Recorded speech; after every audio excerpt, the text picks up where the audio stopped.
And we are live. Welcome in, everybody, for the first round of the 2022 NHL Draft. Let's hope I remember how to do this. It's been a while since I've streamed. First stream since the last game of the Stanley Cup Final back at the end of June. And excited to see what happens here tonight. It's already been a pretty active day in the NHL. We've had quite a few signings. Most recent one being Marc-Andre Fleury returning to the Minnesota Wild.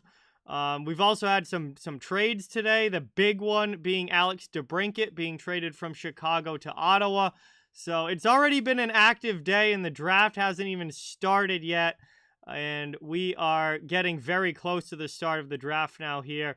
And these next few hours are going to shape the future for all of these kids that are being drafted here today. And some of these teams have some big decisions to make. So it should be a fun night. We'll see who goes where. Montreal, obviously, with the top pick. We're waiting to see if they go with Shane Wright, number 1, or if Juraj Slafkovsky is able to sneak in there and get that number 1 pick. There's been a lot of debate over the last few weeks about who would go first overall, so we're going to get our answer with that here tonight. And we're just here to have some fun, see who the picks are, see who's going where. And obviously, with it being the first round, there are going to be some star players added to NHL teams here tonight. So, appreciate you guys all being here. Fabian, Brian, Prosperous, Ted, Canadian YouTuber, Gamer. What is going on? Connor Bedard is not eligible for this draft. He's a 2023. So he will not be drafted tonight. Canadian YouTuber, absolutely. Welcome in. Thank you for being here. And Montreal's got that first overall pick, so it's their big decision here to make with that top pick if they're going to go with Wright or Slafkovsky here tonight.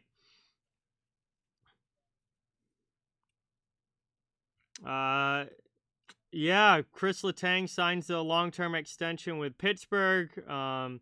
Yeah, that contract's not going to be pretty at the end, Prosperous, but Pittsburgh's not playing for the end of that contract. Pittsburgh's trying to remain a playoff level contender for the next 3 to 4 years. So they had to keep the cap hit lower. They had to add some years on the end of that. I mean, that contract goes until Letang is 41 years old. So obviously I don't think the back end of that contract is going to look great, but for right now, Pittsburgh's really focused on these next 3 years and trying to keep themselves a contender. And with Letang being still a guy that plays almost 30 minutes a night, they need Chris Letang on that back end. Jacob, what's going on? Edited, welcome in. Andrew, welcome. Thank you for being here. I appreciate it. Possibly, Andrew. I personally don't think Geeky's going to go that high. Well, hang on, let me take a look here at the full draft order. But I don't think they're going to take him at 4. And yeah, they don't have another first. So I don't think Geeky's going to go as high as 4. But, I mean, they do have Morgan, his brother. So maybe that plays into it. But I would be a little surprised if they took him that high, Andrew. But, I mean, with his brother already being in the organization, it's definitely possible. Aiden, what is going on? Welcome. Thank you for being here. Really appreciate it. Awesome to have you in the chat. I've heard a lot of news today, Canadian YouTuber.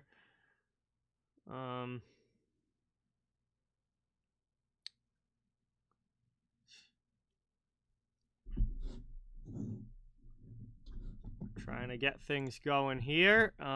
Still obviously waiting on any pick to actually happen. There's going to be all introductions and all of that. So it's going to be a little bit still, I think, before we actually see picks being made. But and there's certainly no shortage of action pre-draft today. This was actually, I think, one of the more active draft days that I can remember, with the trades and the signings that we had. Some pretty major moves on multiple fronts. So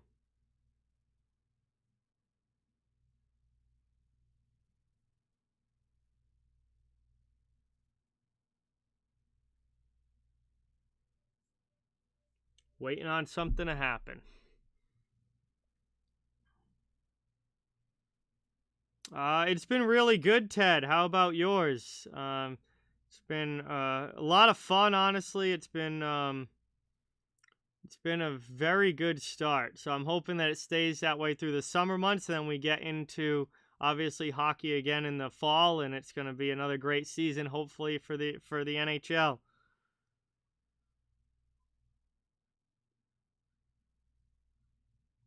So Marc-Andre Fleury officially signs with the Minnesota Wild, 2-year deal, $3.5 million per season. So it looks like Fleury's going to be staying in Chicago.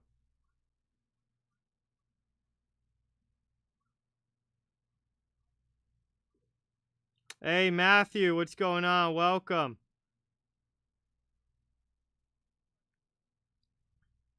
Good to see you, Matthew. Thanks for being here. Full no movement clause for Fleury as well on his contract, so he's not going anywhere. He will be with Minnesota. Hey, awesome to hear that, Ted. Killing in summer baseball. That's fantastic. Congratulations on that. Sam, what's going on, man? Welcome. Thank you so much for being here. Really appreciate it. Awesome to have you in the chat, as always. Yeah, I would not be surprised if Ottawa doesn't have another major move up their sleeve, Prosperous. Ottawa's a team that's trying to make that big jump forward. We saw LA do it last year. We saw LA make a big jump out of their rebuild this past season. They made some big moves in free agency to help get them there. Ottawa, while I don't think is ready to necessarily make that type of jump yet to where they'll be a playoff team next year, Ottawa is definitely Ottawa's definitely looking to make significant improvements this season. With obviously DeBrincat coming in, that's a massive addition to their forward group, who's still only 24 years old. But they certainly need at least 2 more real solid D-men into that lineup if they're going to be, a legitimate team that's looked at as a threat to make the playoffs. So I would not be surprised if Ottawa is not going to be, or I wouldn't be surprised at all if they keep making some major moves, or at least one more major move, and I certainly think it would be for a defenseman.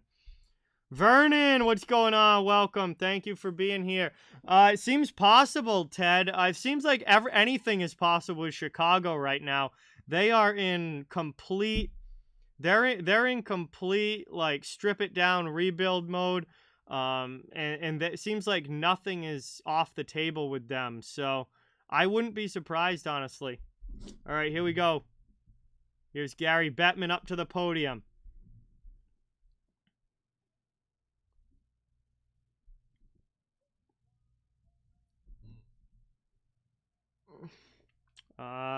Hey, Bruins fan, what's going on? Welcome in.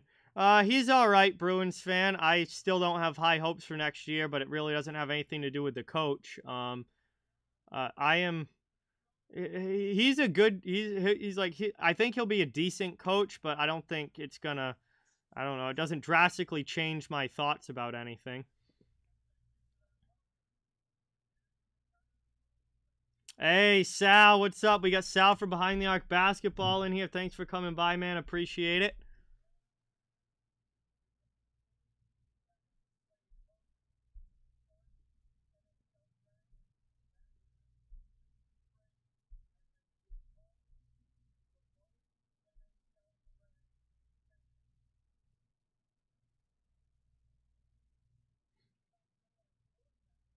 Rick Bonus, Prosperous. He was the coach for the Stars for the last couple years. Mean Girl Hockey, what's going on? Welcome in. Thank you for being here. Great to see you. Appreciate it.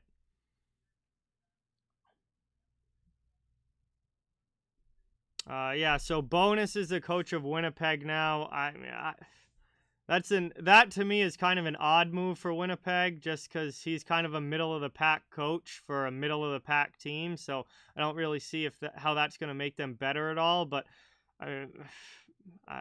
Winnipeg's in an interesting spot right now. I don't see. I'm gonna have to wait and see what they do this offseason, because right now I don't see them being that much better next year than they were this year. But obviously we still have free agency, draft. We still have a long way to go.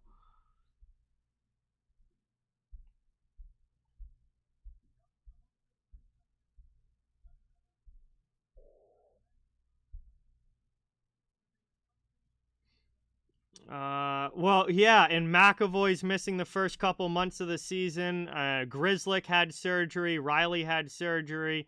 I mean, don't expect Boston to be very good next year. It doesn't matter who the coach is. Don't expect Boston to be very good next year, especially at the beginning of the season. They're going to have half their lineup out, and they're going to be awful.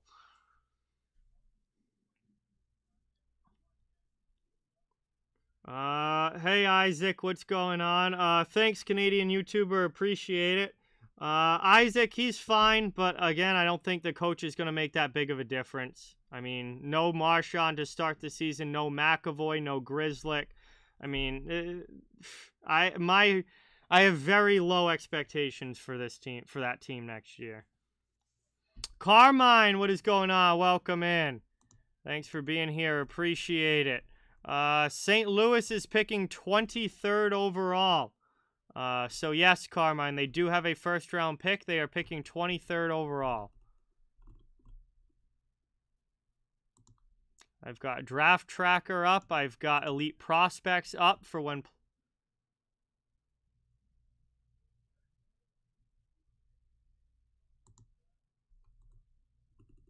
we start. And let's see. Hey, Victoria, what is going on? Welcome in. Thank you for being here. Really appreciate it.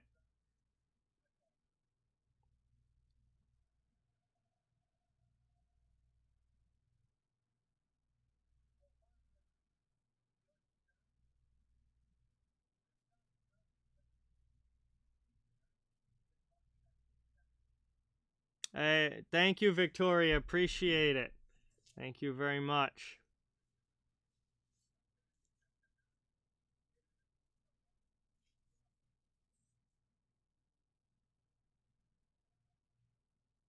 Hey, Red Rubber, what's going on, man? Welcome in. Thank you so much for being here. Appreciate it. Austin, welcome. Thank you for being here.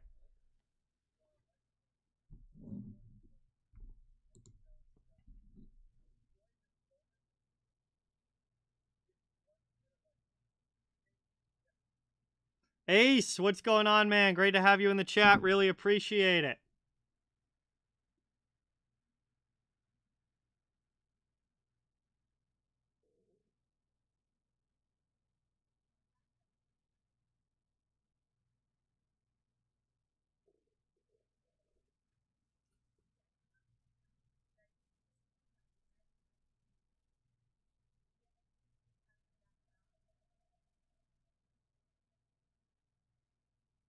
It's been pretty good, Austin. How about you?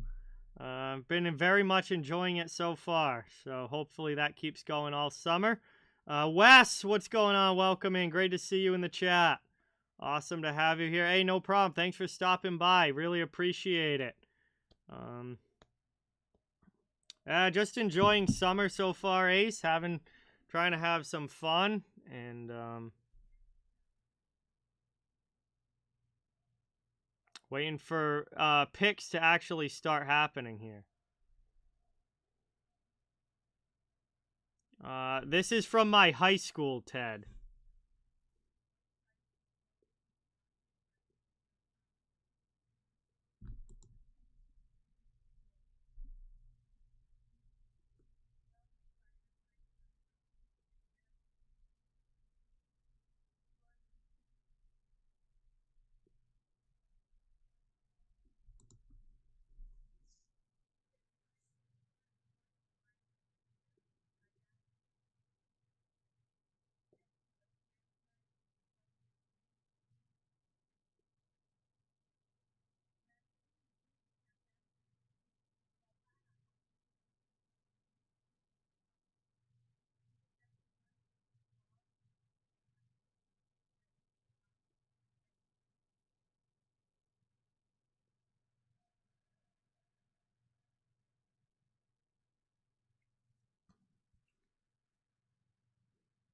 I'm waiting for them to officially put Montreal on the clock here.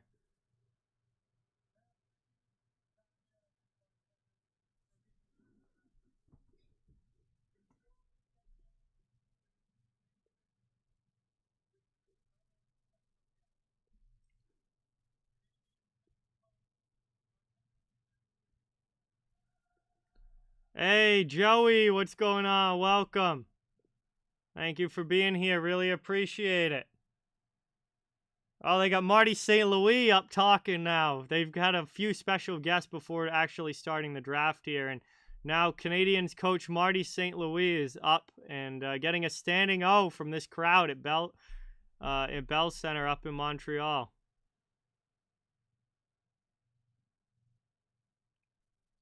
Hey, Mike and Julie, what's going on? Welcome in.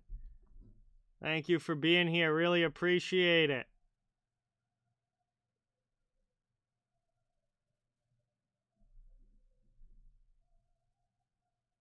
It appears that St. Louis is a very popular coach among Canadiens fans.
No, Prosperous.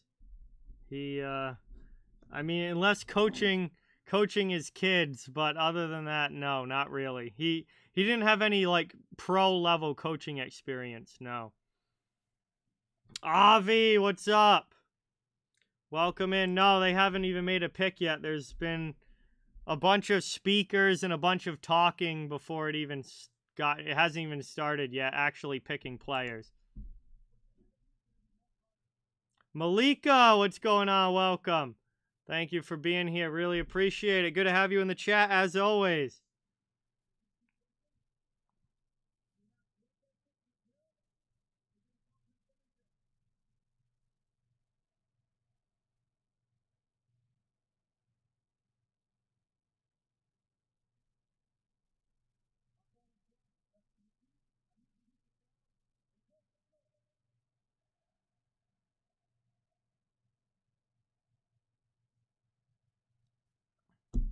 Hey, Darth Star, what's going on? Welcome in. Thank you for being here. Appreciate it. I hope they shorten the pick clock for the draft this year because they're going to need to bang out picks once they actually start picking players here.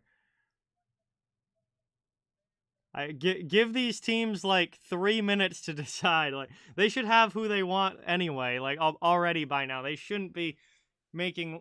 You should have an idea of who you want at your spot by now. You shouldn't be taking the entire pick clock trying to figure it out.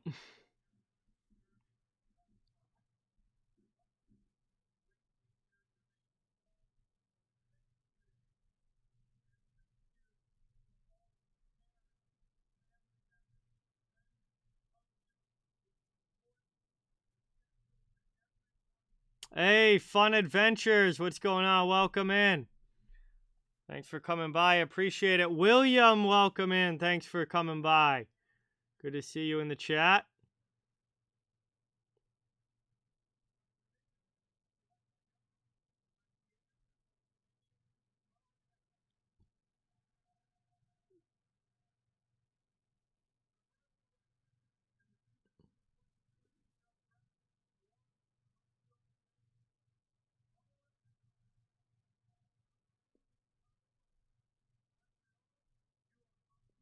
Montreal is officially on the clock. The first pick is coming. And we're going to get a cheers in the chat while we wait for that. So cheers, everybody. Got a lemonade pink Whitney mix here, ready for draft night. And first pick should be coming soon from Montreal. They are on the clock. Is it going to be Shane Wright? Is it going to be Juraj Slafkovsky? Is it going to be Logan Cooley? Is it going to be a complete shock? We're going to find out. Cheers, everybody. Let's have a fun draft night. Appreciate you guys all being here.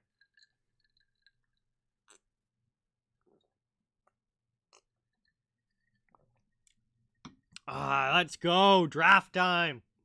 Hey, my 2 cents. What's going on? Welcome in. Thank you for being here. Really appreciate it. Game is Star. What's going on? Welcome. Thank you for coming by. Jay and Drasco, welcome in. Good to see you in the chat. Really appreciate it. Montreal is on the clock.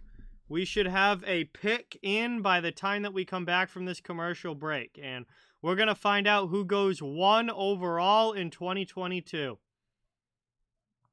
It's starting to get good now. This should be interesting. Because this is, I feel like for a lot of the recent drafts, we knew who the first pick was going to be a lot of the time. It's like everyone had a pretty good idea of who was going first. But this year, it seems like it really is a toss-up between Wright or Slafkovsky. So it really could go either way, and we're not going to know until this pick comes in.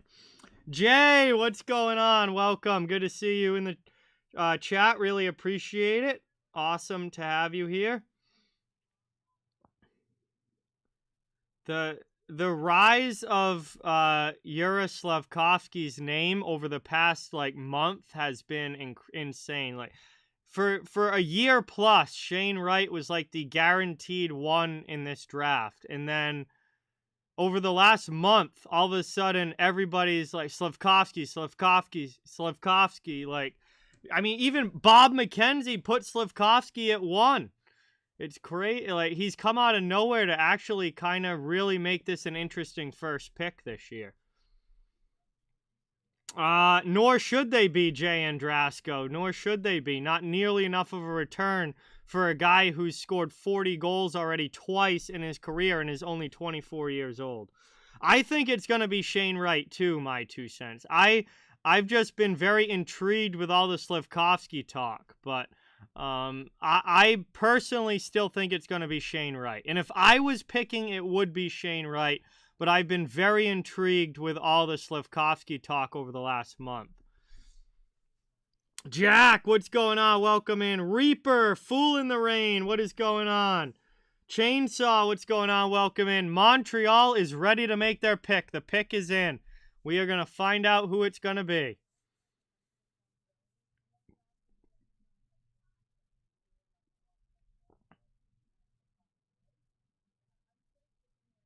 I think it's going to be Shane Wright, but this is not a guarantee here. Watch Montreal go completely off the board. That'd be so funny.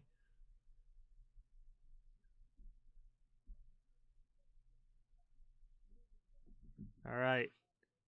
They should be picking at any moment now. They're up on stage. All right. I'm going to stay quiet till the pick is made.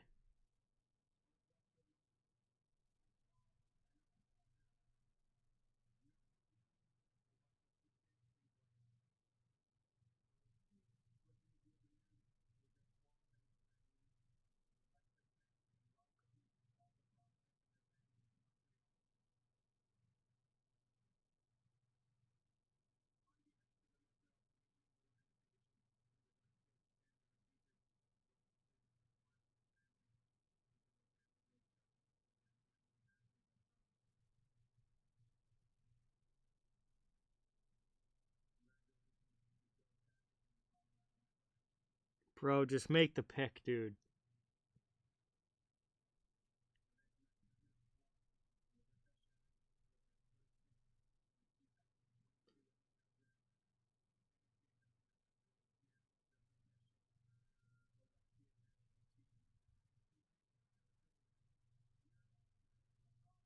Wow, they took Slafkovsky. They took Slafkovsky first. Knew it could happen. Everybody knew it could happen. And Montreal in particular was a team that was very high on him. Really made it an interesting first selection this year. And they took Slafkovsky.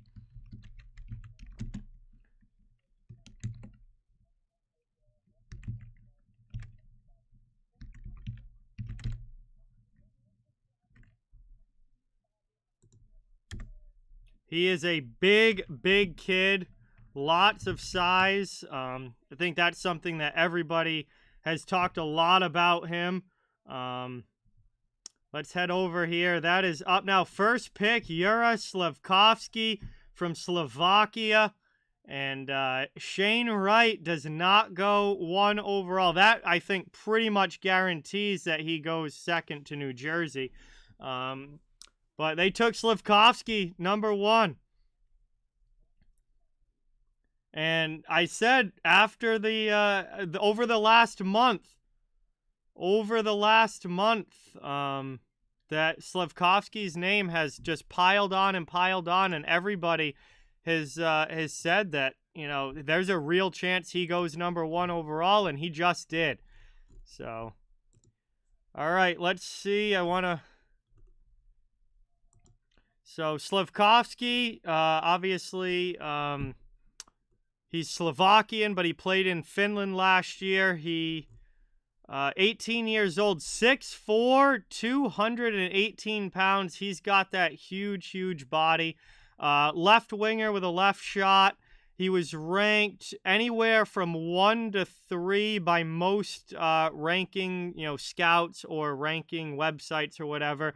A couple of them had him at 4, and one of them had him at 5, but he was basically top 3 for almost everybody. Let's see, he played in the top league in Finland last year. He had 10 points in 31 games, which as an 18-year-old is actually pretty good because kids don't get a lot of time, in a top league or overseas like that. He also was very good in the playoffs. 7 points in 18 games in the playoffs. With the junior team, he's been absolutely unreal with Slovakia's junior team.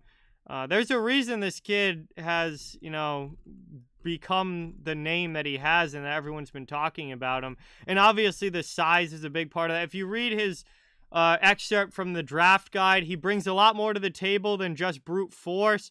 What makes him a unique prospect is how he turns those extended possession sequences into legitimate scoring chances.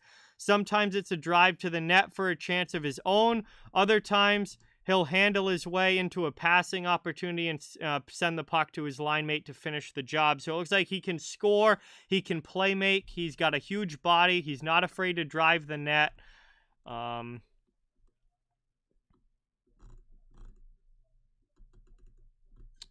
Interesting player. I mean, obviously, a big European. Jesse Puljujarvi being a top 5 pick kind of comes to mind, and I certainly hope that Slafkovsky works out better than Puljujarvi has.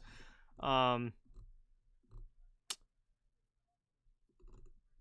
he's been kind of one of the most talked about prospects of the last month or so, and now he comes in and goes 1 overall, which, I'm not overly surprised by, given what everyone's been saying over the last month, that there was a very real chance that he went 1 overall, and he just did.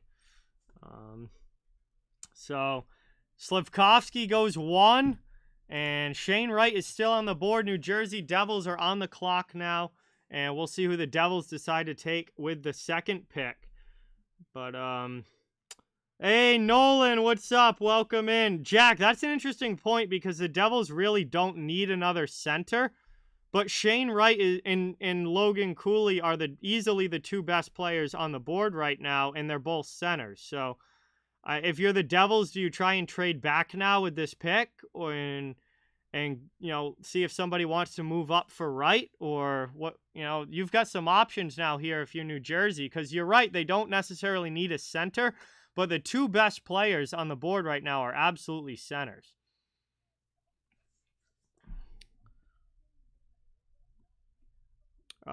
Pittsburgh, I'd have to look. It wouldn't be till later in the draft. Pittsburgh is picking 21st overall, Jake. But, welcome in, Jake. Appreciate it. Raji Ghost, what's going on? Welcome in.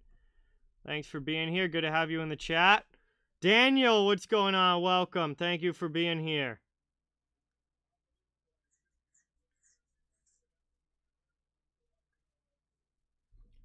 So we'll see what New Jersey decides to do here with this second pick. Now that Slafkovsky's off the board, I think they absolutely wanted him as a winger because they need wings, not centers. But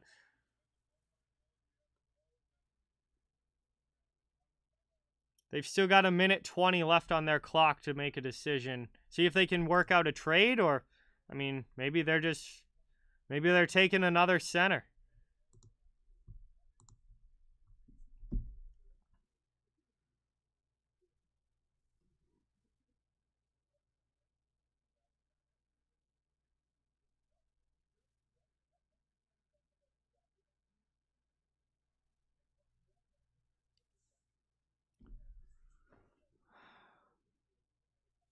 Yeah, I mean,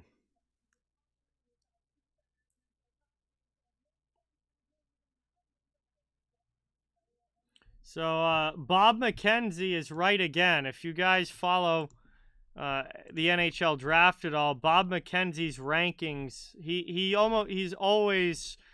he's been spot on with the first overall pick for years now, and he got another one right. He was the only one of like the major ranking people, you know, I guess whatever analysts, the major draft ranking analysts. He was the only one to put Slafkovsky above Wright. And here he's right again, or he's correct again. Slafkovsky goes before Wright.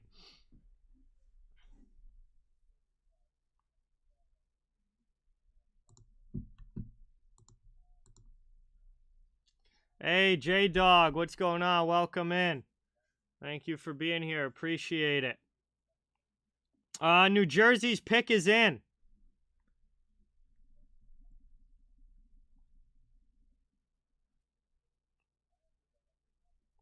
Ooh, there's some talk here between Kevin Weeks and Brian Boucher about New Jersey going with a defenseman with this pick. So this could be New Jersey potentially going with a D-man with this pick.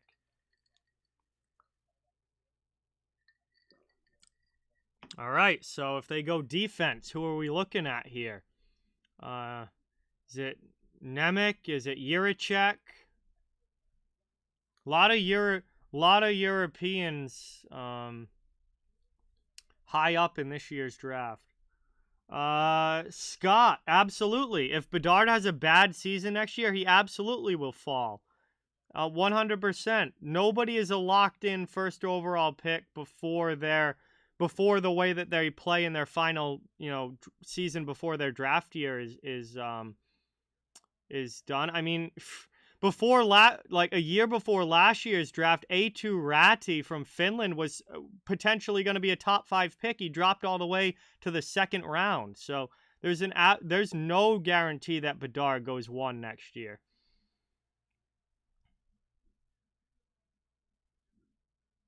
This might be David Jiricek with this pick potentially.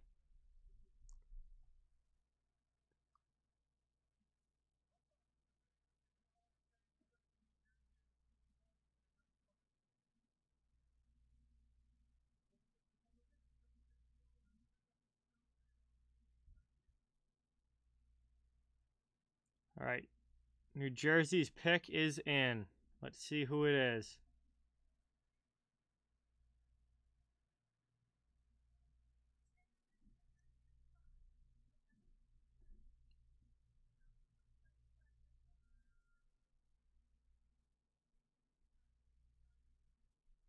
Wow, they took Simon Nemec, defenseman from Slovakia.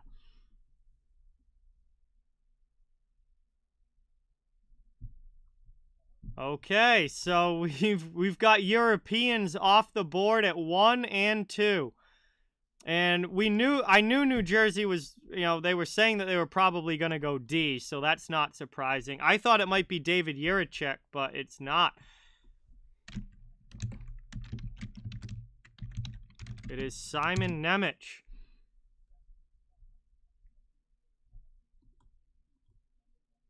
He was ranked... He was one of the top 2 defensemen ranked in this draft. Let me pull up Elite Prospects again. Hey, Nate DeGreat, what's going on? Welcome in. Yeah, Wright is... I mean, New Jersey doesn't need a center. There was absolutely no reason for New Jersey to pick Shane Wright. They do not need another center.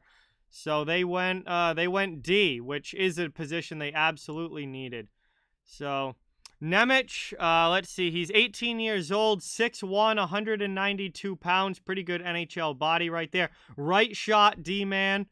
So, obviously, those right shot D-men are very coveted. And he was ranked number 4 overall by Bob McKenzie. He was ranked number 5 overall by Craig Button. Number 6 by Elite Prospects.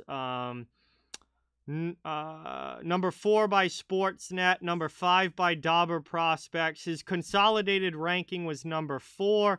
He goes at number 2.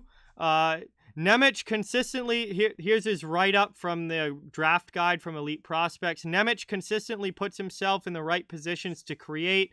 He sprints up the ice in all situations, activates from the point, moves upon pass receptions, and tries the odd complex give-and-go activation play. There are moments of creativity with the puck, like delaying and passing cross ice for a clean breakout or a fake shot becoming a pass just as the puck leaves his stick, pinches at the right times, and has the reactionary skill to evade pressure and maintain the zone. So, seems like he's a very offensive defenseman. Look at his stats from last year. He played in Slovakia with HK Nitra. He had 1 goal, 25 assists for 26 points. In 39 games played, it was a plus 13. And in the playoffs, he had 17 points in 19 games in the postseason, 5 goals and 12 assists. So definitely an offensive defenseman here for the New Jersey Devils at number 2. Good size, good body, 6'1", 192, only 18, so obviously going to continue to grow. At least we'll add some weight on. We'll probably be around 200 to 205 for his playing weight. And 2 Europeans off the board first here with the first 2 picks in this year's draft. And Shane Wright continues to fall. So we'll see how long this Wright fall lasts. I would imagine he goes to Arizona because Arizona needs absolutely anything that they can get. So I would imagine that he's going right now to Arizona.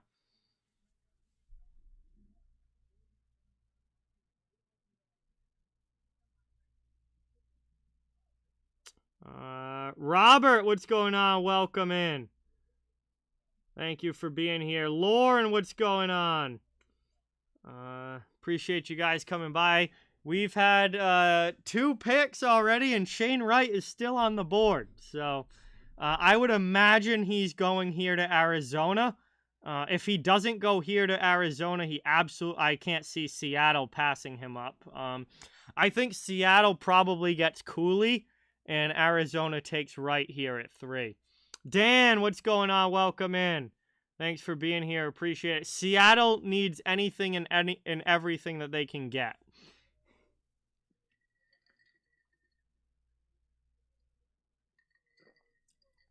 Yeah, that's a pretty good trade, Robert. Yes, I would take that one too.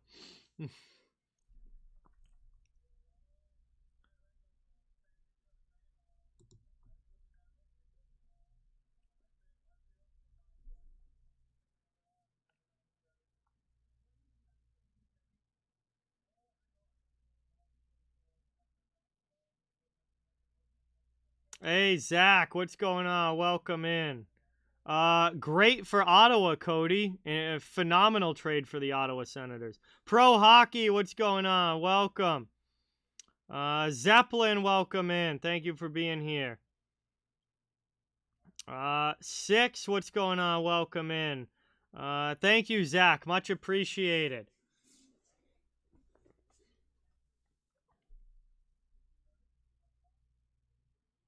I highly doubt it, Sam. I highly doubt it.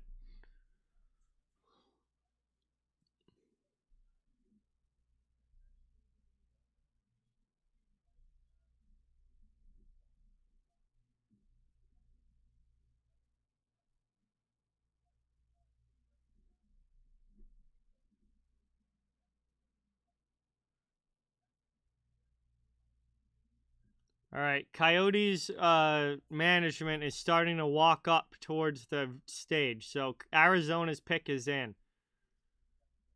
Hey, thanks, Ace. Appreciate it. So Arizona's pick is in. We'll see if they go Wright or if they go Cooley. I can't imagine it's not one of those two. It's gonna be.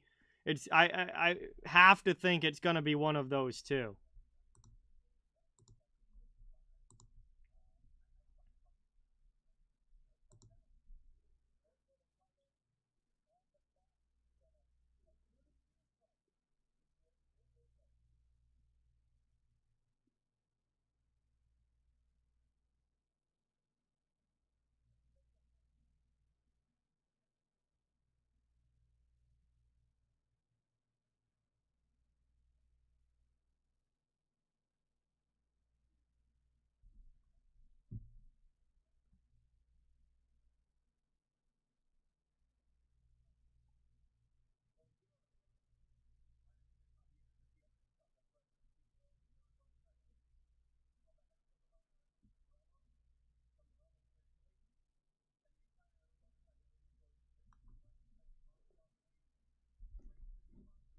Bro, I don't get why these guys need to give a full speech every time they get up to the podium. Like, just make your pick.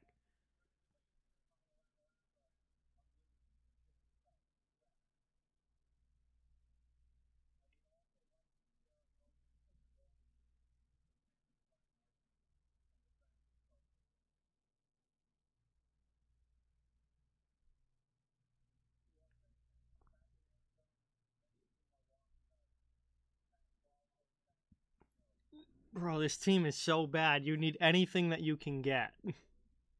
You won 25 games last season.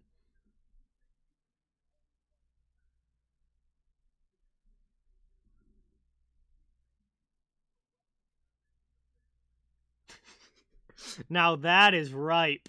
Saying thank you to Arizona State University.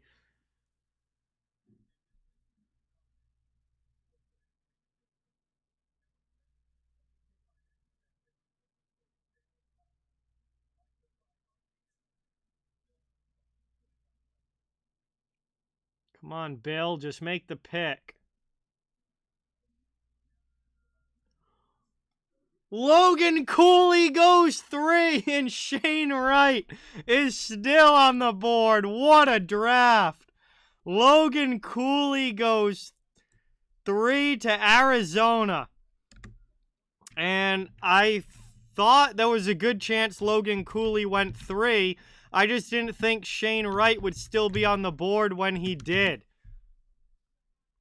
And Arizona takes Logan Cooley from the U.S. national team at 3 overall, and that is a massive get for the Arizona Coyotes. I'm a little surprised that they left Wright on the board, but Cooley is a great prospect. I mean, like, Logan Cooley is a spectacular prospect. This kid's 18 years old. He's a little on the smaller side, 5'10", 181. Left shot, but plays down the middle, obviously. Everybody pretty much had him in their top 3. He was ranked either number 2 or number 3 by almost every major analyst, scouting, all of it. A couple had him at 4, but his consolidated ranking was number 2. Bob McKenzie had him at number 3. McKean's had him at 2. Sportsnet had him at 2. Dauber Prospects had him at 3. Craig Button had him at 4. He is a strong two-way forward. His Elite Prospects draft write-up says that he seamlessly blends pass receptions at speed into his first move without breaking stride. It's almost unfair. Whether it's catching a difficult pass on the backhand, forehand, or an inside crossover, Cooley's making it happen. It's like watching a wide receiver with an unlimited catch radius. All right, so obviously this kid is great with the puck on his stick. With the U.S. national team last year, put up absolutely unbelievable points. He'll be playing at the University of Minnesota this coming season. He played at the under-18s with Team USA. He had 10 points in 6 games, 3 goals, 7 assists, +5. With the U.S. National Development Program in junior hockey, playing in the USHL this year, 24 games played, 13 goals, 23 assists, 36 points, and a +19 rating. And with the under-18 national team, 75 points in 51 games, +38. Two-way center. Obviously, great with the puck on his stick. Awesome playmaker. And he is going to be an Arizona Coyote, but is going to be playing for the University of Minnesota next year. Cannot wait to watch some college hockey games with this kid in it.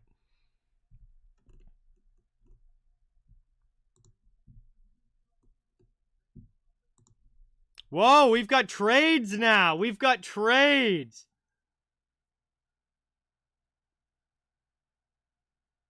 Oh boy, we've got 2 trades now.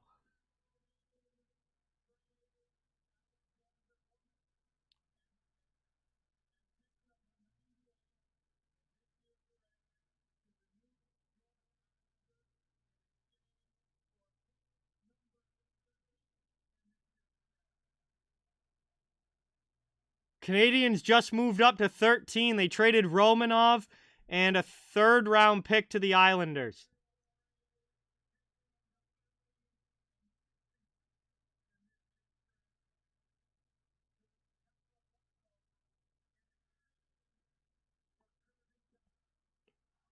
Oh, they just landed Doc! Montreal just landed Kirby Dach from Chicago. They traded 13 and 66 to Chicago for Kirby Dach. Whoa! So they traded Romanov and a draft pick to the Islanders for the 13th pick, and then flipped the 13th pick along with the 66th pick to Chicago for Kirby Dach. So Montreal drafts Slafkovsky 1st overall and now adds Kirby Dach via trade. That's why. So they got a winger with the pick, and they brought in a center in Dach with the trade. So maybe they knew that was coming, and that's why they didn't feel like they needed to take a center with that 1st pick. They got Slafkovsky, who's the best winger in the draft, and then they traded for Kirby Dach. Holy cow, what a sequence of events there for Montreal.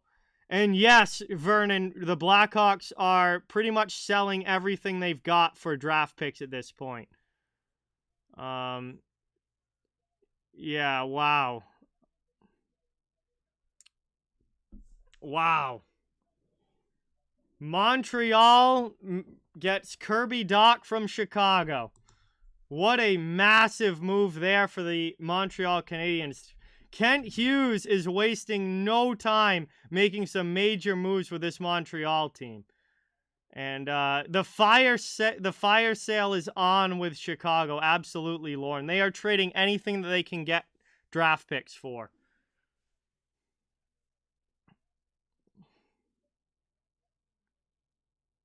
And Seattle is now on the clock. Seattle does still have the 4th pick. I can't imagine Seattle not going with Shane Wright here, because then you can have Wright and Beniers as your 1-2 down the middle. Man, I want to move I would want Jared McCann moved to left wing, and I would want Beniers and Wright to be the 1-2 down the middle if I were Seattle here.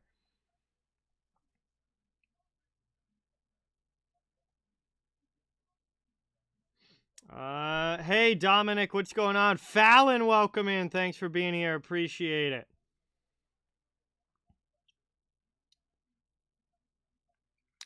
Sam, that's not something I can really just kind of set up on the fly right now.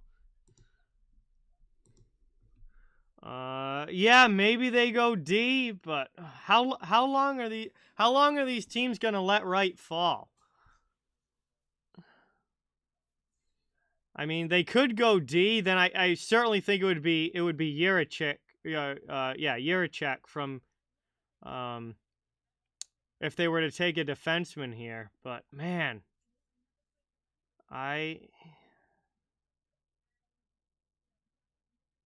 yeah, Seattle's pick is in. We'll see what happens here.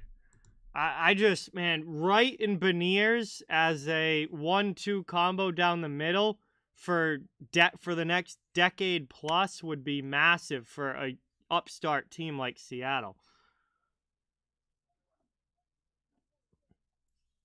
Jim, what's going on? Welcome in.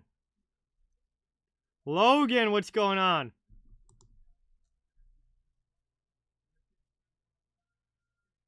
And Ron Francis goes right up and says it. Shane Wright finally goes, and he is off to Seattle at 4 overall. And that just fell onto the lap of the Seattle Kraken at 4. So Shane Wright goes to Seattle, finally off the board at 4th overall.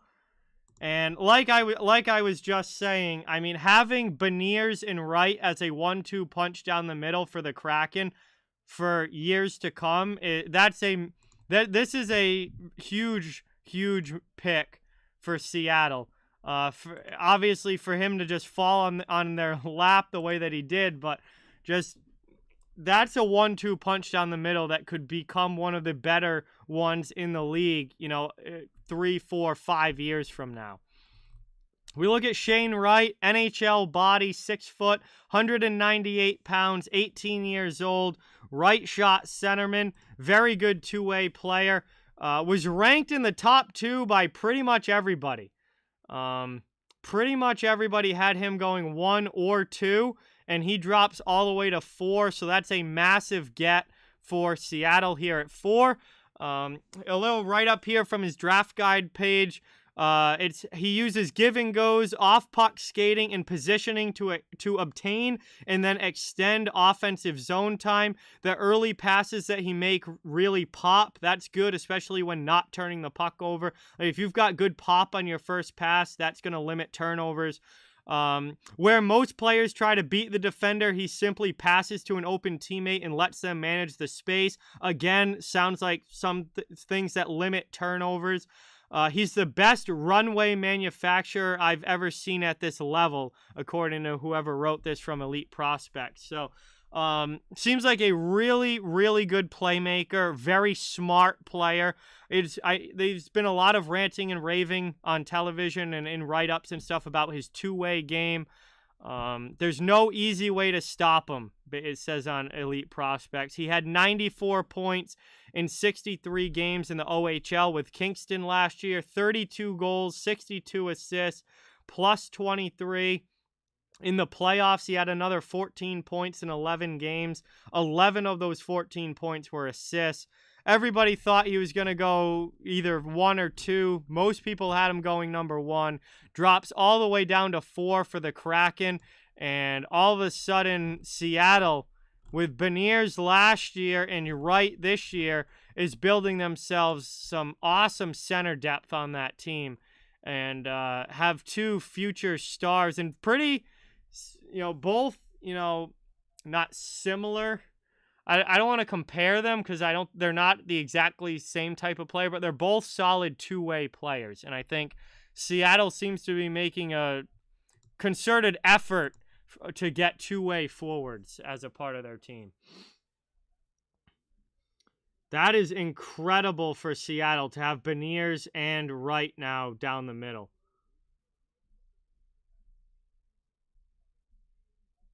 All right, Flyers are on the clock here. They have got to go with it. I can't imagine them not going with a defenseman. The Flyers need desperately a defenseman here. This to me has David Jiricek written all over it. They have got to draft a defenseman. I mean, the only notable young D-man I can think of with them that might be close to NHL ready is Cam York. Their defense has been an absolute disgusting shit show for the last 2 seasons. Ivan Provorov blows now. Ryan Ellis has had major injury issues. Like, this team desperately needs a defenseman. This, to me, has David Jiricek written all over it. And I'll be a little surprised if they don't go with a D-man here.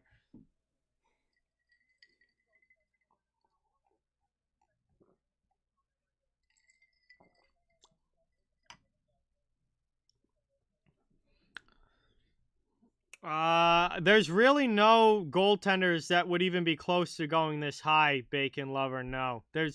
It's not like, a couple years ago when Askarov was in the draft, or last year when Kosa was there, and who was the other kid that fell a little bit? The Finnish kid. I can't remember his name, but it's the last couple years there were high drafted goalies. This year there's really no goalies that are going to go this high. God, this team. Yes, Wallstead. Jesper Wallstead. You got it, Jack. Yeah, there's really no goaltenders of that level right here.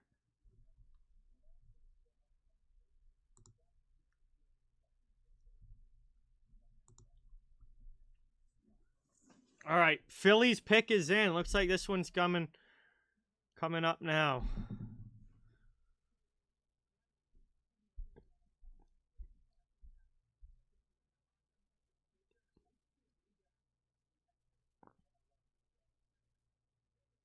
Philly brass walking up to the stage now.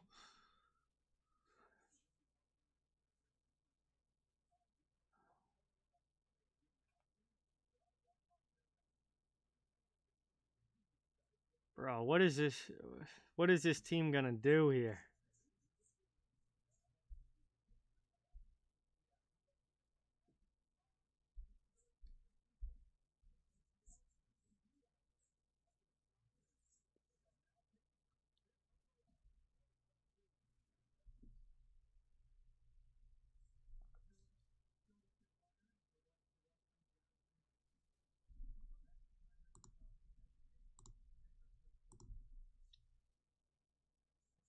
All right, here we go.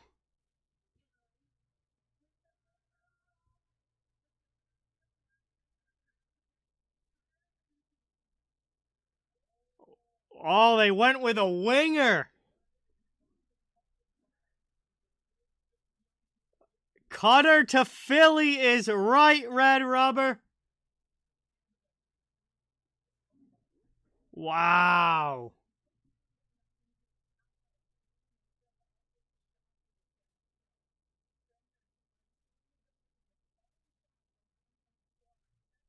Cutter Gauthier going to Boston College next year. Philadelphia Flyers draft pick now with 5th overall. And Cutter goes to Philly. Hey, he's a Flyers style player, 6'2", 189. He's been playing in the U.S. with the National Development Program, and I'll be getting to see quite a bit of him next season at Boston College. I can't wait to see how he plays at BC. Big kid, really fits a typical Philadelphia Flyers profile, but this was a pick that was definitely possible, but I don't know. I thought given Philly's situation, they might want to go D here, but they go with Cutter instead, and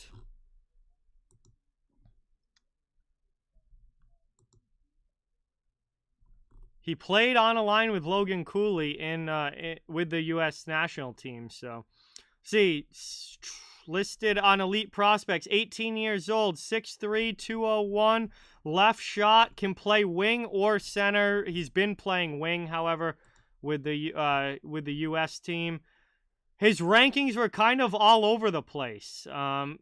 He's been ranked as low as the mid-teens. He's been ranked as high as 5th or 6th. So his rankings were kind of all over the place. His consolidated ranking was number 8. So obviously he went a few picks before that. And here's his write-up from the draft guide. He's so good defensively, using his body well along the boards and in the corners to win puck battles and move up ice. Offensively, he's incredibly efficient. The puck is on his stick and off his stick in transition, but he also recognizes when he has pockets of space to initiate offense himself. He is unafraid to drive the puck to the net. That's important, especially if you're a big body like him, and protects the puck nicely when chosen to do so. So it seems like he could be kind of a power forward type winger here for Philadelphia, which again very much fits the Flyers' style. Again, he's going to be playing college hockey next year at Boston College, so I will get to see him. That will be awesome. Last year in the USHL, in 22 games played, he had 19 goals, 9 assists for 28 points and a plus 14.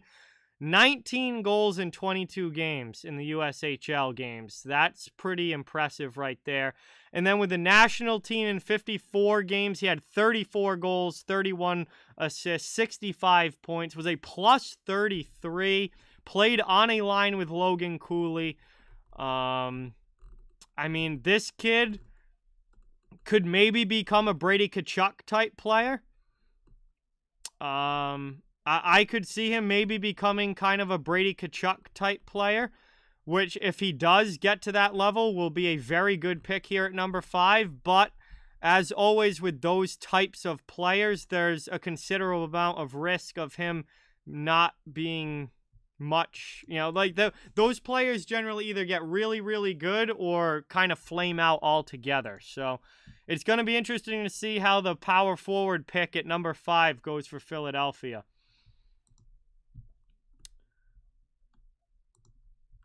But Cutter goes to Philly at 5th overall, and those are your top 5 picks in the draft. So we'll see what Columbus does. They're now on the clock. My guess would be probably Juraj at this point, but we'll see. Moss, what's going on? Welcome. Brandon, welcome in. Alex, welcome. I have no idea. Alex, this draft has been already one of the most unpredictable ones in the last number of years, and we're only 5 picks in. Moonman, what's going on? Welcome. Thank you for being here. Really appreciate it. Casper, potentially. Dominic, yes, that's possible. They love they love European picks. Columbus has been a team that's really liked European picks over the last few years, so I would not be surprised if maybe they go Casper here, if they go Juraj here. They've got some options, and I don't think there's any real standout guy that you have to take with this pick. So Casper would be a nice pick here if they want to go center. Cap, what's going on? Welcome in. Naswa, I mean, guys taken in the top 5 generally do, but yes, as we get later into the round, there will be guys that don't even make the NHL, but top 5 picks almost always play significant NHL games. New York Islanders, what's going on? Welcome in. Pro Bacon. Brian, what's going on? Thank you for being here. So, pick number 6 for Columbus. Pick is in. I think Juraj probably goes here, but again, no guarantees, especially with this draft. We've had some crazy surprises already.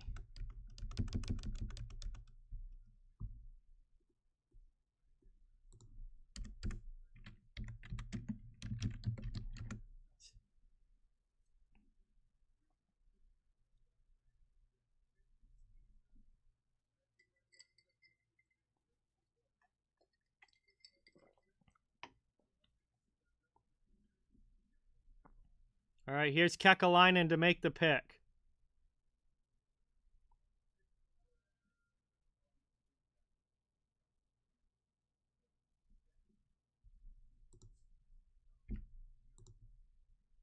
And Jiricek goes 6th. No surprise there as they go with the Czech defenseman. And David Jiricek goes to Columbus. And he was one of the top 2 defensemen. Him and Nemec were the top 2 D-men as far as rankings in this draft go. So he goes 6th overall to the Blue Jackets. And one of the moves so far that's not been a surprise. And they go with a D-man. 6'3". Big kid, okay. Take a look at the Elite Prospects page here. He is a right shot D-man, 18 years old, 6'3", 190 pounds.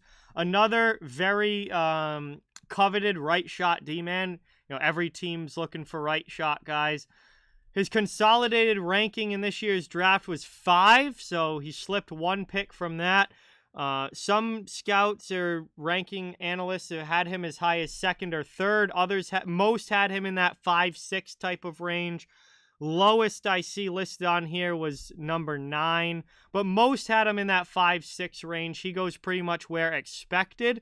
A little write-up about him here. Jiricek worked mainly defensively, had no problem clearing the defensive zone, and under pressure from forecheckers, he was able to bring calm even in a very difficult situation, so he's poised with the puck on his stick. He uses range, again, in battles for loose pucks or battles along the boards. Again, he's big, he's 6'3", he's got a long reach, he's got to use it. His constant scanning minimized the danger in the defensive zone, which is the biggest strength in his game. So he looks like he's pretty solid defensively. Seems like he's a very good skater. Says skating is the name of his game. He flows a fluid extension into a clean recovery to impart power and precision in his four-way ability. So he's a solid skater. He can walk the line, get a shot through traffic, and load up a bomb of a one-timer if he needs to. He's an active defenseman, doesn't hesitate to activate when he can, but also seems very defensively responsible. He played in the Czech Republic last year. He had 5 goals and 6 assists for 11 points in 29 games. Again, he's playing in a Czech Pro League as a teenager. So, you're not going to see big point totals usually out of those guys. And he's a bigger, kind of seems like a bigger two-way defenseman who's solid defensively. And he goes right about where he was expected to go at number 6 to the Columbus Blue Jackets. So a little bit of a calm step back and take a breath pick right there from Columbus. After all the craziness we had in the top 5, they kind of keep it what we were expecting.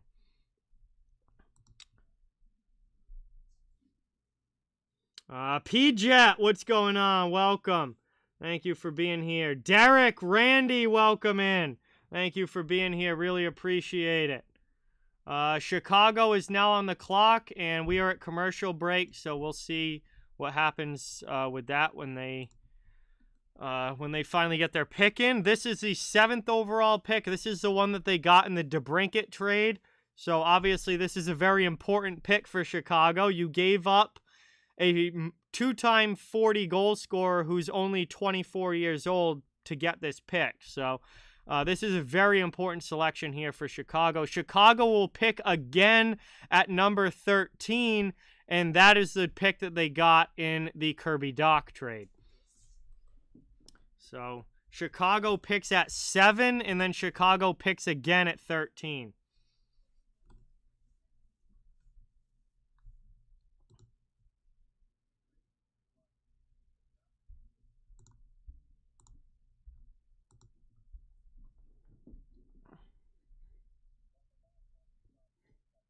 I don't know, Dominic, because Chicago needs pretty much everything. So, this is a pick for Chicago where they could go in a number of different directions here because there's no position that Chicago wouldn't benefit from, picking here. Like, it's not like there's a position that they don't need. So, this is a huge pick for them, given that they just gave up Alex DeBrincat for it.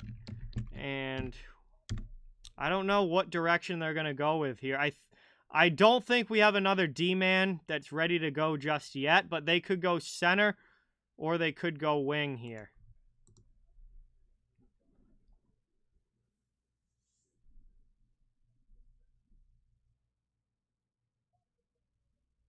Hey, Rodney, what's going on? Welcome in. Thank you for being here. Appreciate it. Chicago's pick is in. Everybody's walking up to the stage now.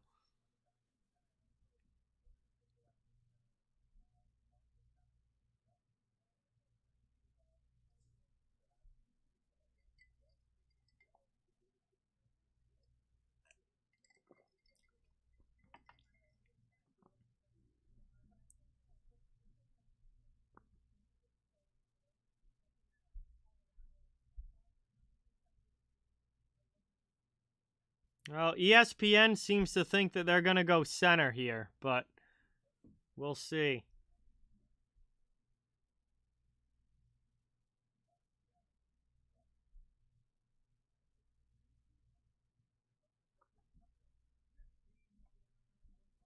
All right, making the pick.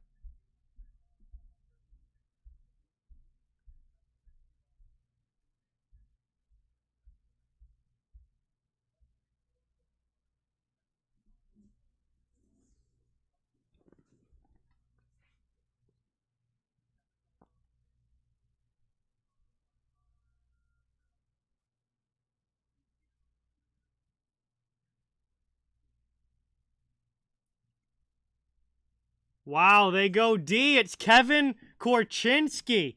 They go defense. And Chicago goes defense with the 7th pick. They get Kevin Korchinski from Seattle in the WHL. And that was a little bit of an off-the-board type of pick, but as far as defensemen go, he was one of the top ones expected to go in this draft. So he is the 3rd defenseman taken. He goes to Chicago at number 7, and they are hoping that he will become a top pair D-man for them.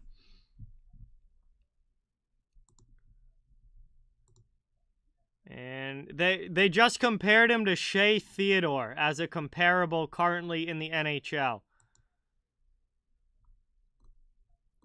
So it seems like he's a Shea Theodore type player. 18 years old, 6'2", 185 pounds, left shot D-man. He's the first left shot D-man to go. His consolidated ranking was number 12, but he was all over the place based on different scouts and different analysts. Some had him, up in the top 10. Others had him kind of down towards the back of the teens. Kind of all over the place. Let's see. He had 65 points in 67 games with Seattle last year. Was also a plus 36. He only had 4 goals, but he had 61 assists. So it seems like a very good passer of the puck there. 25 more games in the playoffs. He actually had more goals in the playoffs than he did all of the regular season. 6 goals, 13 assists for 19 points and a plus 6 in the playoffs in the WHL last year. Let's see. Korchinski attacks the middle lane with every touch and with unwavering confidence.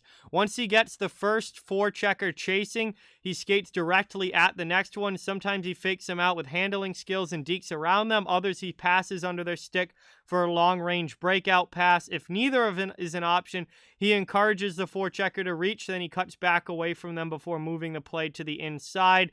Either way, the result is the same. He beats 2 players, meaning there's an open teammate on the ice. So, seems like he's really good at opening up the play. Based on his assist numbers, he seems like he's really good at passing the puck.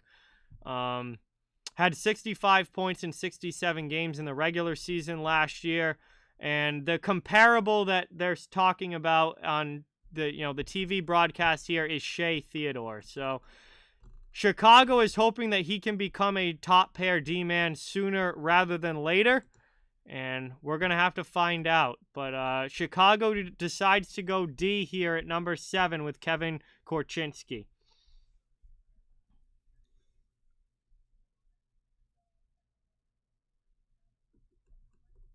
Lambert will... I mean, this draft has been completely unpredictable, so, Rodney, I have no idea.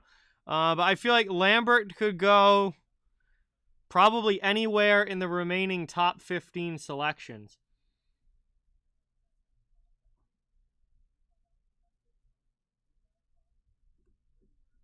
So Detroit is on the clock now.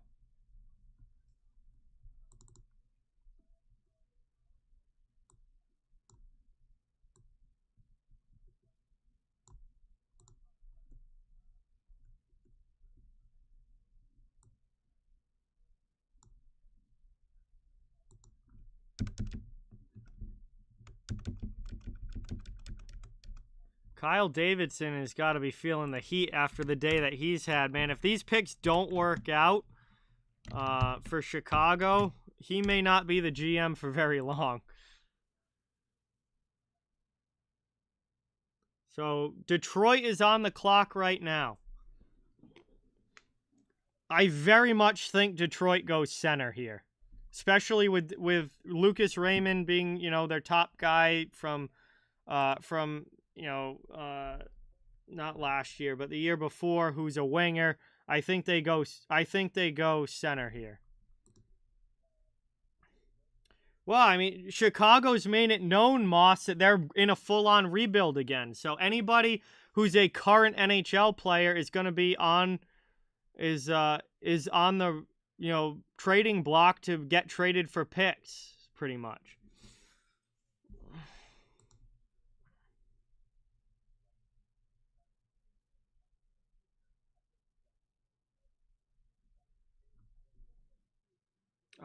No, some of these guys could play this coming season, Cap.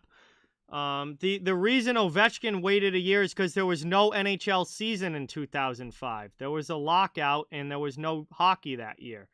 But so, these guys are all eligible to play next year if they're good enough. I don't know. I mean, I don't know who's going to jump in right away. Honestly, I wouldn't be surprised if nobody does, to be honest with you. Maybe Slafkovsky, but I wouldn't be surprised if all of these guys do at least one more year of junior or college. And Detroit goes with Kasper. Okay. So, Marco Kasper, not surprised there. They go center. And Detroit goes with a much-needed position. And given Detroit's history here, not surprising.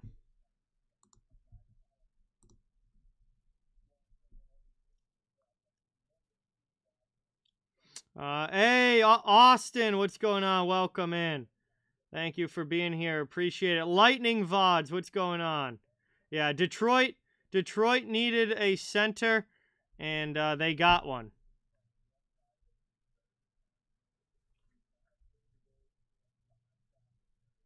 So, Marco Kasper here.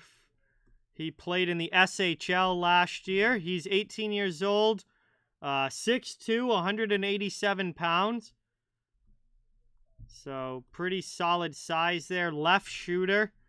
His consolidated ranking was 16. That seems low. He was kind of very big spread in where different outlets had him ranked. Sportsnet had him as high as 8. Bob McKenzie had him at 10. But Craig Button had him all the way down at 17. Dauber Prospects had him all the way down at 18. So very big spread there as far as where he was expected to go. Let's see. Last year, he had 11 points in 46 games. 7 of those were goals. He was playing in the SHL.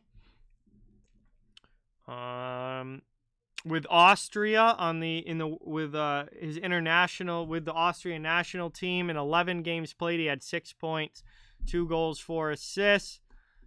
Says he's physical and capable along the boards. He recognizes the angle of defenders coming at him and knows how to beat them and escape them. He passes to the right areas, knows the next logical play in the offensive progression. He goes to the net hard and often and with a purpose. That is going to be something Detroit really likes. To screen, rebound, and to score. He has good first touches, takes them inside when possible, and leads to the next play. So Detroit, just knowing Yzerman and the kind of players he likes and whatnot, he is going to be happy. He's a bigger body. He's capable along the boards, and he's smart in the offensive zone. Drives the net, gets the puck to the net. This is a very Yzerman pick right here. This is a Stevie Y pick for sure. And Detroit gets themselves a center at 8th overall. Aurelia, what's going on? Welcome in. Northern Fury, Emily, what's going on? Aries, welcome back. So Buffalo is now on the clock at number 9. Buffalo is up at number 9. What a draft it has been so far. This has been one of the most just unpredictable, exciting drafts, particularly early on, that we have had in quite a while here. Buffalo on the clock. Let's see what the Sabres do.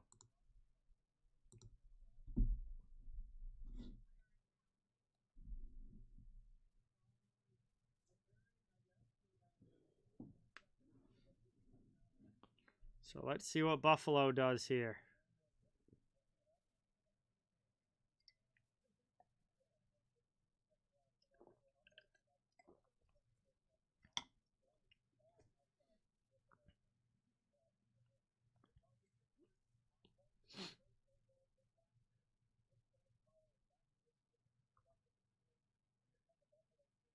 Hey, Aries, I would love to see it. I would love to see it. All right, Buffalo's pick is in. Let's see what they decide to do here.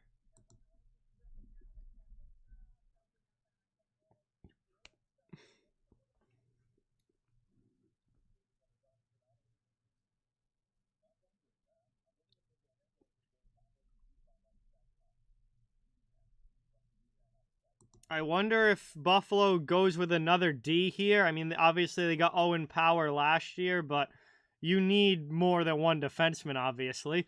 So I wonder if they go D here or if they try and take the best available forward.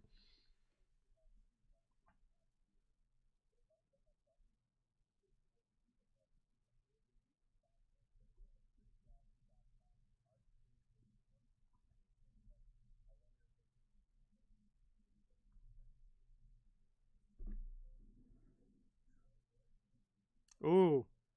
We're hearing possible Matthew Savoy here. If they decide to go center, it could be Matthew Savoy.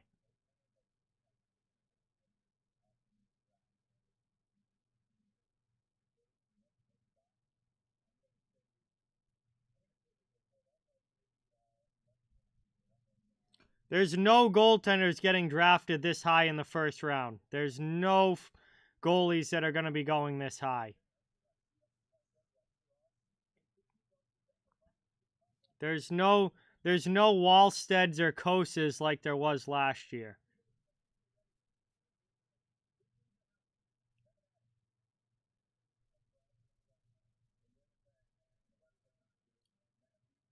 Matthew Savoy! Matthew Savoy goes at number 9 to the Buffalo Sabres, and they go with a center. And ESPN, Brian Boucher in particular, was all over it, saying that he thought that they could go Savoy here. And they do. Matthew Savoy to Buffalo at number 9. Another center goes in this draft. And they have been popular picks here early on. Another center off the board.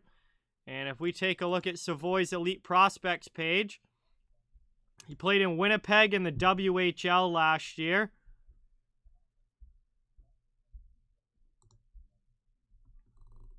And he 18 years old, 5'9", 179 pounds, right shot center.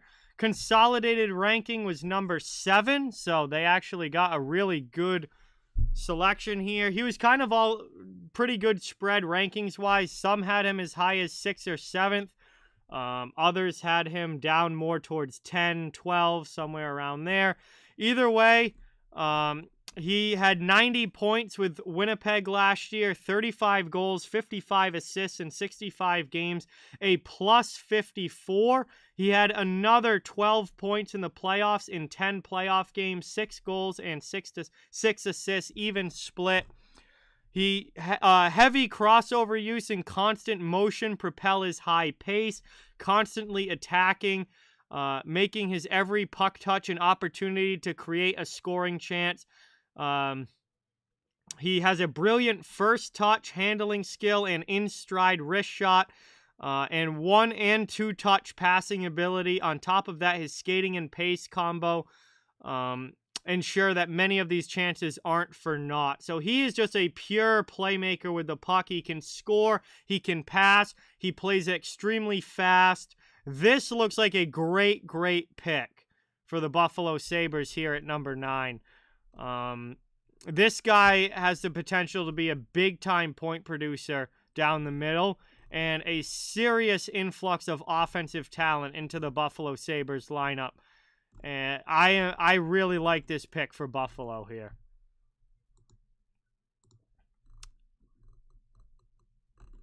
The Rangers do not have a first-round pick, Elite Gaming. They traded their first-round pick, so they do not have one.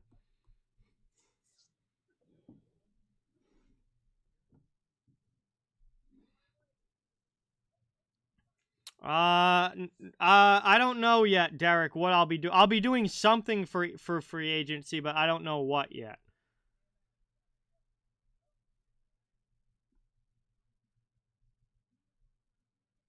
No, the Rangers traded their first round pick. They do not have one.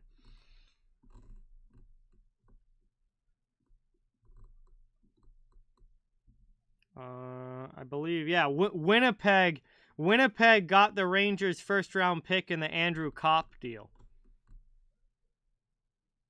I very, very much like that pick, Jay, for Buffalo, yes. Love Savoy going to Buffalo. He will be an immediate influx of offensive talent when he gets to the NHL. Yes, Penguins pick 21st. Kyle, what's going on? Welcome in. Thank you for being here. Appreciate it. Good to see you in the chat. Anaheim is up at 10, and their pick is in.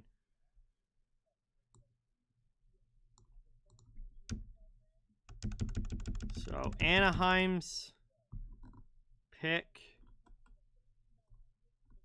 is now in at number 10. Very important pick here for Anaheim. Like, they showed strides of getting better last year, but couldn't keep it together for an entire season.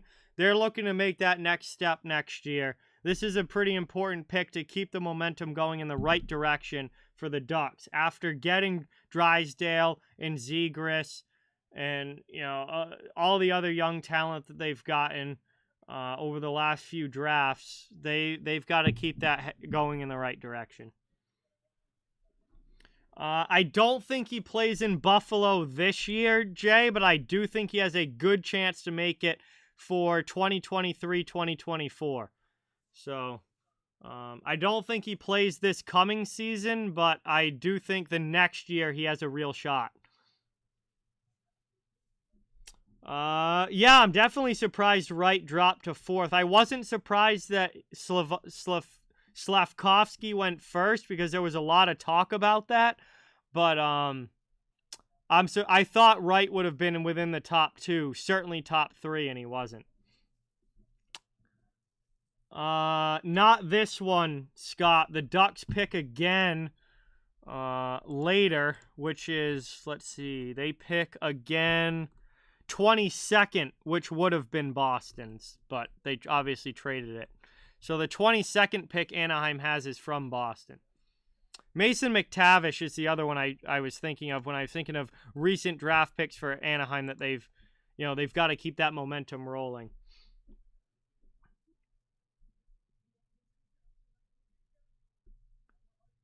All right, here's Anaheim. I don't think he falls that far, Prosperous.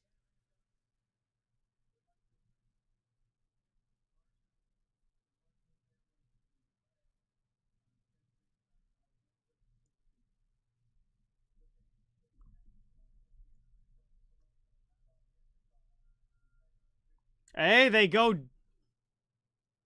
D. Pavel Mintyukov. And they go D again. Another defenseman off the board here. So Ds are heavy here in this first round. The first 10 picks. Mintyukov is, I believe, what now? The fourth defenseman taken in the first 10 picks. So they are not afraid to go D here. Obviously, they went forward heavy, you know, with Zegras and McTavish and Perreault. They did get Drysdale. Now they get another young up-and-coming D-man to go along with Drysdale here as far as young prospects go. He's from Russia, but has been playing in the OHL. He plays with Saginaw, so he's Russian, but it's not like he's coming over from Russia. He's been in Canada. He's been playing in the OHL, so that's that could end up being a plus there. And I know this is a kid that I've heard his name quite a bit. There's been a lot of talk about. There's a lot of range in what analysts have said about what Mintyukov can become. There's some that think he'll, you know, be maybe more of a middle pair type guy. There are other guys that think he could potentially be a number one defenseman. So, 18 years old, 6'1", 192 pounds, left shot, and his consolidated ranking was number 11, but he was ranked number 12 by Bob McKenzie, 11 by Craig Button, 17 by Sportsnet. They had him lower. 13 by Dauber Prospects, 7 by Elite Prospects. So again, his range was kind of all over the place as far as what people see in him. He had 62 points with Saginaw last year in 67 games, 17 goals, 45 assists. Definitely an offensive-minded defenseman. 1- and 2-touch feed were his weapons of choice, and he used them to strike with precision through any cracks in the defensive formation. When the openings weren't already there, he made them with deceptive handling, lookoffs, and feints. So, looks like he's a good mover of the puck. Obviously, he's got decent size to him. Definitely seems like an offensive guy. Scored 17 goals, which is a pretty high number. Means, you know, he's got a shot, and he's not afraid to jump up into the play. Obviously, must be a good skater to be able to do that. And,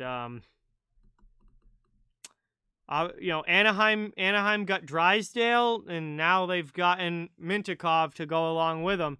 And another young D-man for the Anaheim Ducks is there, trying to continue to move from rebuild territory up into playoff contender territory.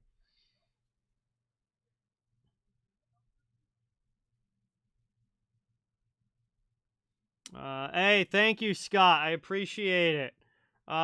Geeky's another guy, kind of like Lambert, that I think there's a wide range of possibilities for where he goes. I think he could potentially be as high as the next pick, but I think he could maybe go any part of the middle portion of this draft. Again, there's kind of a wide range on how different analysts and scouts feel about him. But I do think we're gonna start getting some wings here, though. Taken we've had a lot of centers go already. We've had a number of defensemen.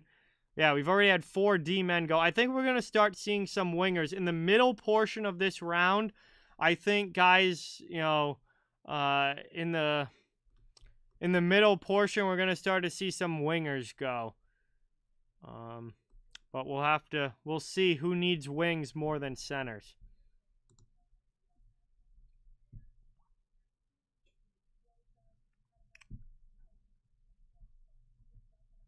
And Arizona is now on the clock again at number 11.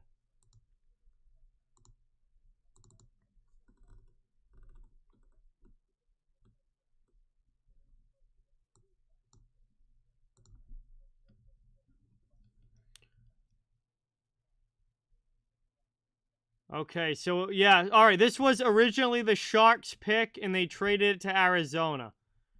All right, so I was gonna say, wait a second, weren't the Sharks up? No, the Sharks traded back. So San Jose, I guess, didn't like their options here. They traded back to get the 27th pick, the 34th pick, and the 45th pick. So that's actually well worth it for San Jose to get a late first and then 2 seconds to give up. If you didn't have anybody that you really liked at 11, this was worth it for San Jose to trade back because they get now 2 additional second-round picks, and they still get a third or a late first, but they obviously give up the 11th to Arizona. For Arizona to do this, there must be somebody on that board right now that Arizona wants to go out and get. And I'm wondering if it's Yurov. Because they took a center, obviously getting Cooley at 3. I wonder if they want Yurov on the wing.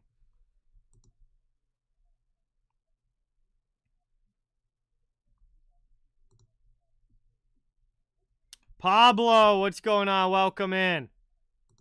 Thank you for being here. Appreciate it.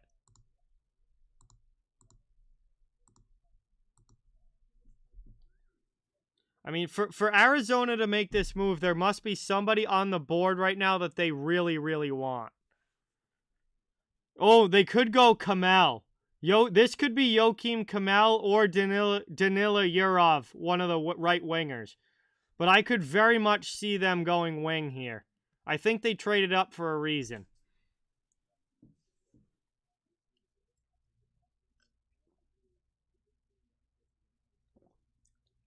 There's been quite a few surprises, Prosperous.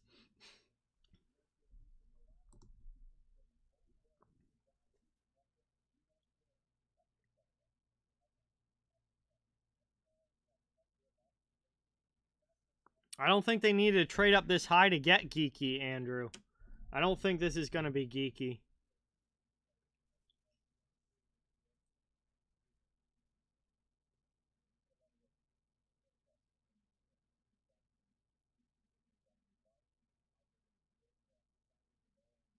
Oh. It could be Lakiri Maki. There's some wingers on the board here. Geeky is a center, Prosperous. He's a center playing in the WHL. All right, let's go, Coyotes. Get that pick in.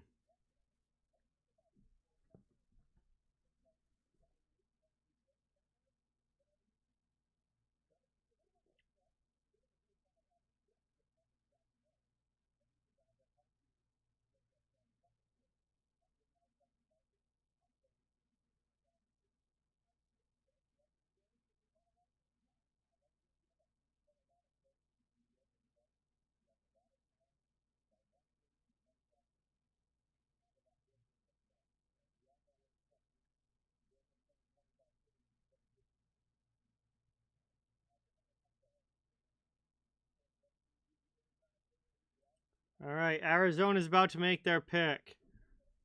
I mean, we figured New Jersey wasn't going to take Wright, Kyle, because they don't need another center. They've already got their center spots filled out. They didn't really need another center. But Arizona taking Cooley over Wright was a little surprising. Wow, they do go geeky here. Wow, Andrew was on that one. It was Connor Geeky. So Arizona moves up to number 11 to take Connor Geeky. Man, I didn't think that they would need to move up that far to get Geeky, but they do. So Arizona goes with Geeky at number 11. Man. Another center off the board here. That one's a little... Yes, it is Morgan Geeky's brother. I'm a little surprised they moved up as much as they did to get a center. I mean, there's a lot of centers available. Obviously, they really like Geeky and really wanted him, but I didn't think they'd have to move up this high to get him. But he's very good player, 70 points last season. 18 years old, very good size. I mean, this is, if you're looking for a big forward, 6'4", 205 pounds, plays down the middle. His rankings were kind of all over the place a little bit. Derek, that's only the Arizona Coyotes have the answer to that. I certainly don't. His consolidated ranking was 18th, but some places had him ranked really low. Like, for some reason, Dauber Prospects had him all the way down at 31. Which he's definitely better than that. Bob McKenzie had him at 13. Craig Button had him at 29. So, like, talk about a huge discrepancy there. Sportsnet had him at 11. He ends up going at 11, exactly where Sportsnet had him ranked. Obviously, the huge body helps. He had 70 points in 63 games with Winnipeg in the WHL last year. 24 goals, 46 assists, plus 46 as well. Another 11 points in 15 playoff games. Three goals, 8 assists. So,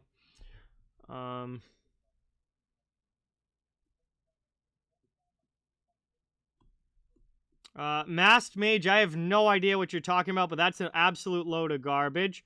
Noswa, every single player taken in the first round of this draft will be 18 years old. That's your draft year. That's what year you get drafted. So Arizona gets Geeky at number 11 and add another center. So Arizona now took a center at number 3 in Logan Cooley, and they took a center at number 11 with Connor Geeky. So they are loading up down the middle. Loading up down the middle. Columbus is back on the clock.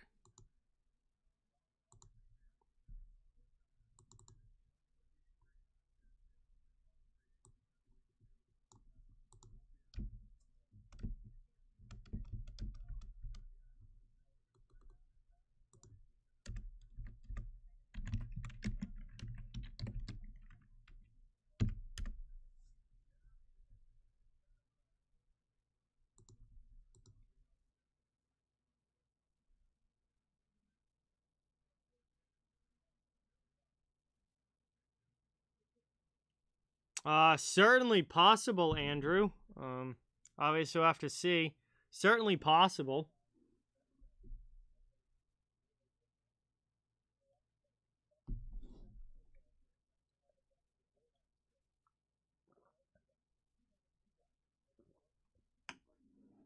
All right, so Columbus, with their second pick of the draft already, is on the clock here at number 12, and it looks like their pick is in.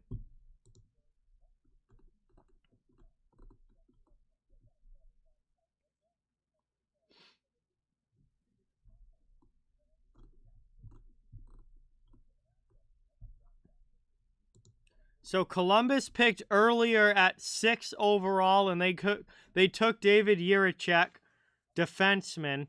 I gotta imagine that they go forward here. They took a D with the 6th overall pick. I got to imagine they go with a forward here.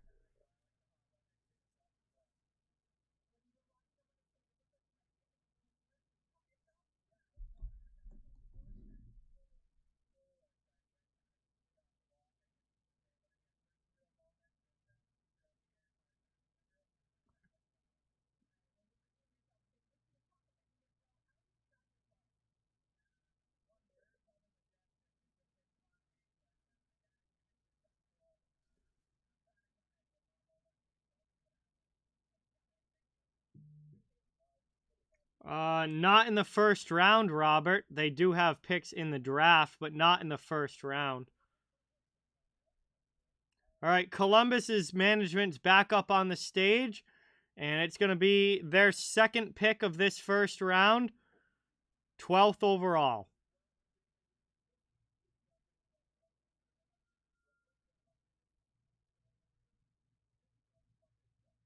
Wow, they went with another D.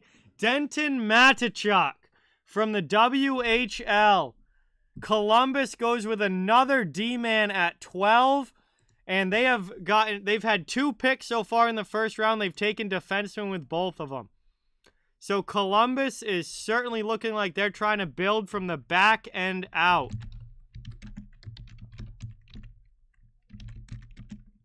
And another D-man for the Blue Jackets here. They took Jiricek 6 overall. Now they take Matachuk 12th overall. And Columbus is going for the D-men in this one. Let's see. Matachuk, 18. 5'11", 194 pounds. Left shot D-men. He is ranked overall consolidated ranking number 15th. Ranked number 24 by Bob McKenzie, 24 by Craig Button, 16 by Sportsnet, 8 by Dauber Prospects, 8 by Elite Prospects. Smaller guy, 5'11", 190-ish, so smallish guy, but seems to have some good offensive upside, particularly 64 points last year in the WHL, 65 games played, 13 goals, 51 assists, and a +20.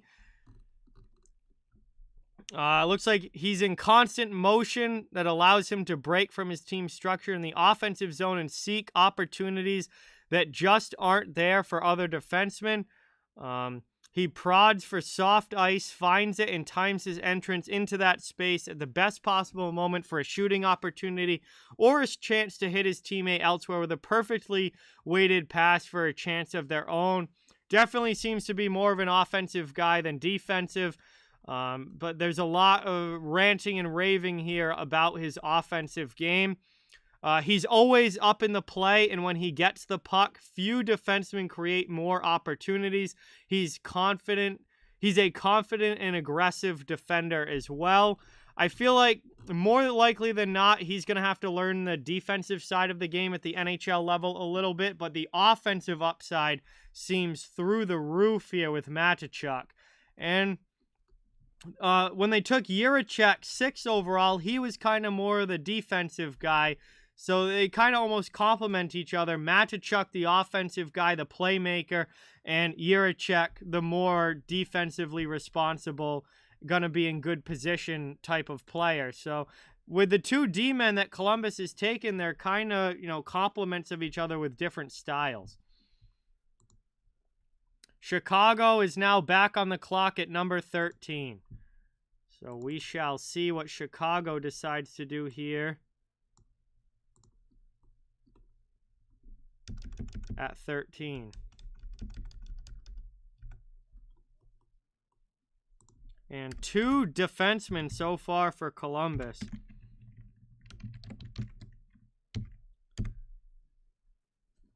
Chicago picked earlier in this draft at 7, and they took a defenseman in Kevin Korchinski. So we'll see if they go again also with the 2D approach or if they go with a forward in this one. I would imagine they're probably going to go with a forward here, especially since they just traded away Kirby Dach and Alex DeBrincat. I would think they'd want to add somebody up front at this point. But this draft has been unpredictable.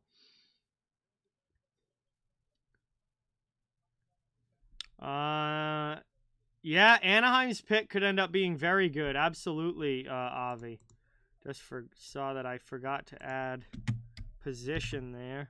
Oh, no, I put it in front. Whoops.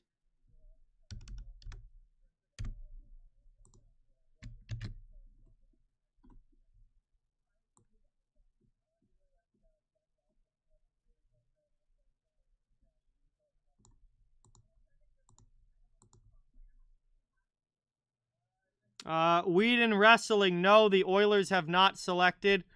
The Oilers pick is 29th overall, so there's still a ways to go before we get to Edmonton.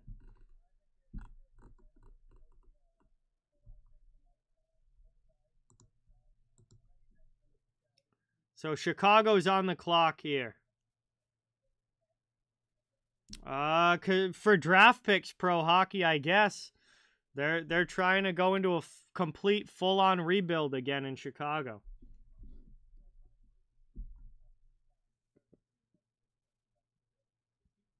Pokemon Legend, what's going on? Welcome. Thank you for being here.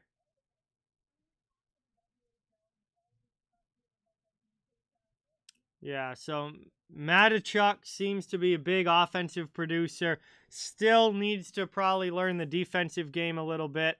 But he's very active offensively, great with the puck, great skater, and he is going to put up points from the back end. There is no doubt about that.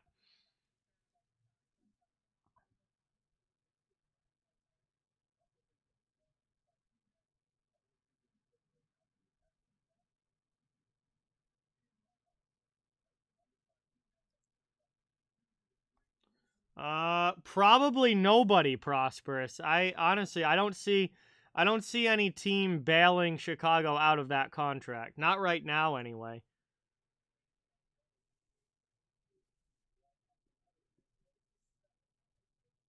Who are they gonna trade him to, prosperous? Nobody wants Jones. If Chicago could just trade him, they would have done it months ago. But nobody wants him.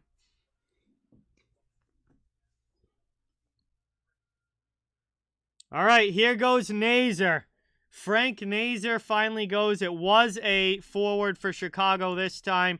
Frank Nazer goes. He's a center. And I guess this kind of makes up for trading away Doc. Now Nazer comes in and is a new addition up front for this Chicago team. And he slipped a little bit. He was a highly touted prospect. And he slipped a little bit going all the way down to 13. His consolidated ranking was number 10. Elite Prospects had him up at number 5. Dauber Prospects had him up at number 4. Bob McKenzie had him at 15. Craig Button had him all the way down at 25. So I guess Craig Button wasn't very high on him, but he was a guy that I think, you know, could end up being a really good producer.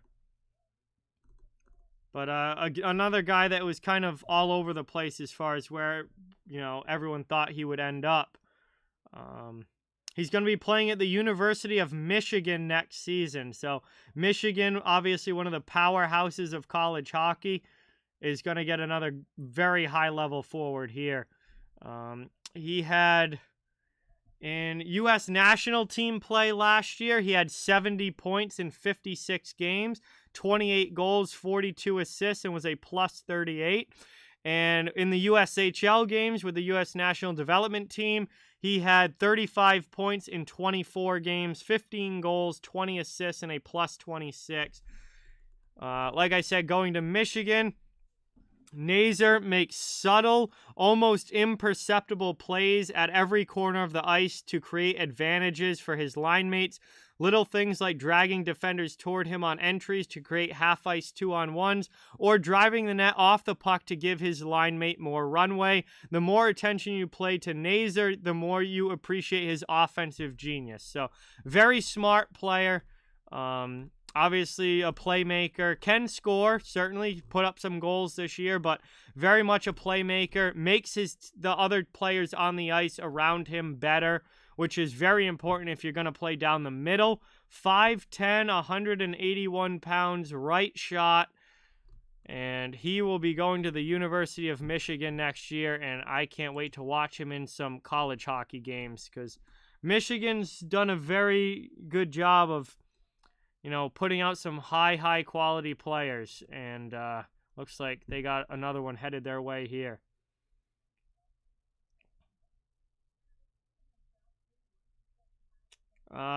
Yes, Jay. So I'm going to be doing something for free agency. I don't know yet, but I will be doing something for free agency, yes.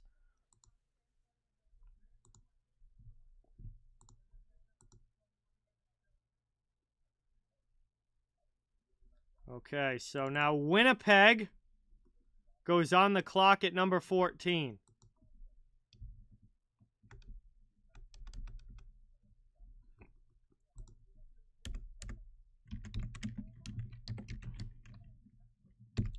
So the Winnipeg Jets are now on the clock at number 14. And Nazar goes to Chicago, 13th overall. Still, centers in D. All centers in D since Slafkovsky went at 1. Oh, no, Cutter Gauthier as well. Cutter, I've almost forgot about him going at 5, but it's been a lot of centers and a lot of defensemen. Only 2 wingers selected so far.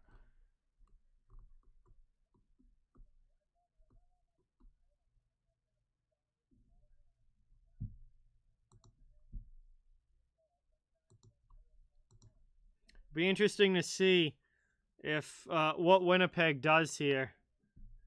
There are some scoring wingers available right now in the middle part of this round. So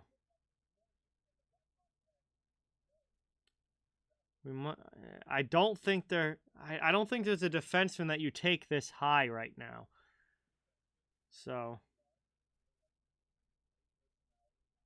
man, like Kamel, Yurov, some of these wingers have got to start coming off the board. Blake Wheeler is getting up there in age. I think I would not be surprised to see a right wing come off the board here.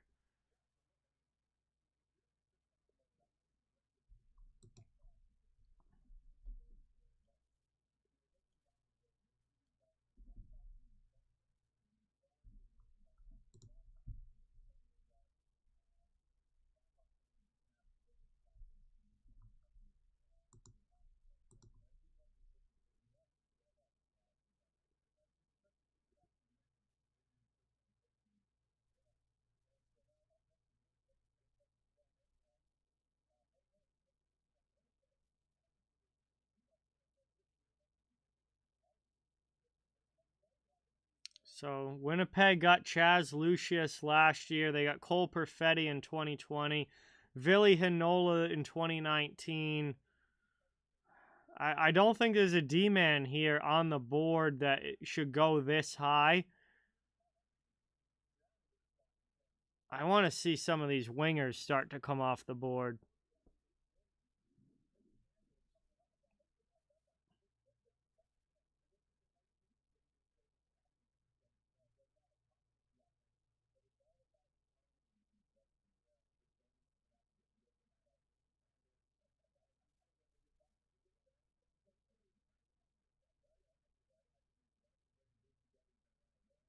I am a right shot in hockey, pro hockey.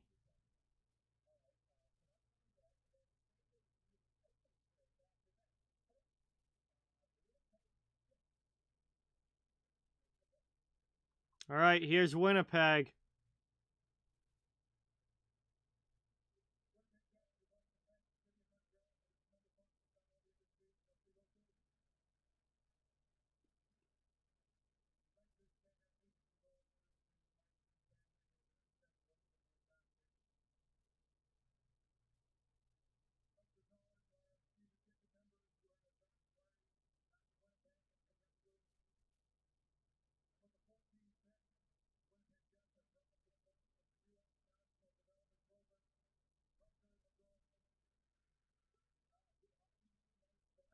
Wow.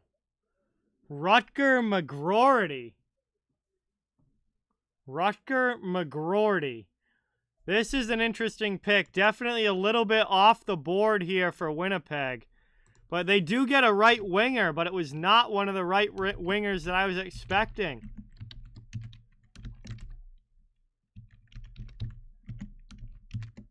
Rutger McGroarty. 6'1", 200 pounds. Plays with the U.S. National Development Team. I'm going to have to do some... this is going to be a good Elite Prospects read through here. Another U.S. National Team kid gets drafted here. So he is also going to the University of Michigan. He'll be teammates with Frank Nazar next year. Let's see. He is 18 years old, 6'1", 205 pounds, left shot, can play center or wing. So he plays wing, but he plays the off wing. He's actually a left shot. His rankings were all over the place here, but this is definitely an off-the-board pick. His average consolidated ranking was number 27. Bob McKenzie had him 27th. Craig Button had him 26. Elite Prospects had him all the way down at 40. Dauber Prospects had him at 27. So, for him to go as high as 14, this is definitely a little bit of a off-the-board pick here. A little bit of a reach, but it could end up working out very well. He signs in the offensive zone, displaying elite goal scoring and playmaking ability. He's a slick puck handler.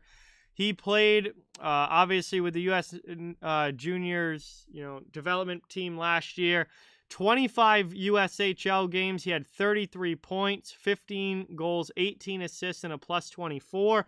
In 54 games with the U18 national team, 69 points, 35 goals, 34 assists, 54 games played, and a plus 54. And he now is going to be a member of the Winnipeg Jets, but he'll be playing at the University of Michigan next year. Again, that powerhouse NCAA college program at Michigan. And Winnipeg goes right wing, which I thought they would. They just didn't go with the right wing that I thought they were going to take. But either way, they got themselves a goal scorer here. And another kid that I cannot wait to see how he looks in college hockey next season, playing at the University of Michigan. That is going to be a really fun team to watch. Also, Vancouver is now on the clock.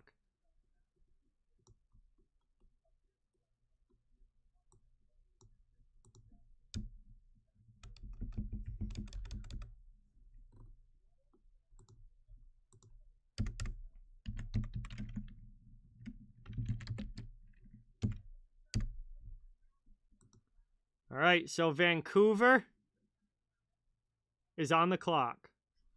Nashville is picking at 17th. They're a few picks away, pro hockey. We've got Vancouver, Buffalo, and then Nashville.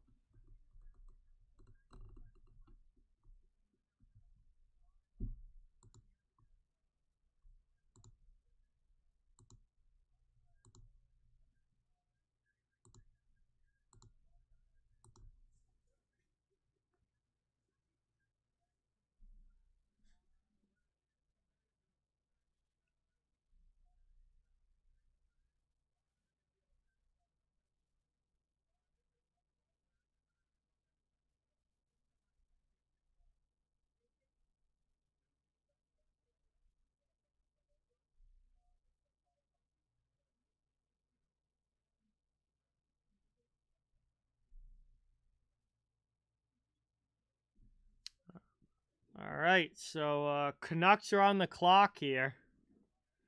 And, wow, Vancouver hasn't picked in the first round since 2019 when they took Podkolzin. Wow. So Vancouver desperately needs a good first-round pick here, because it's been a while. They didn't have one in 2020. They didn't have one last year either, so.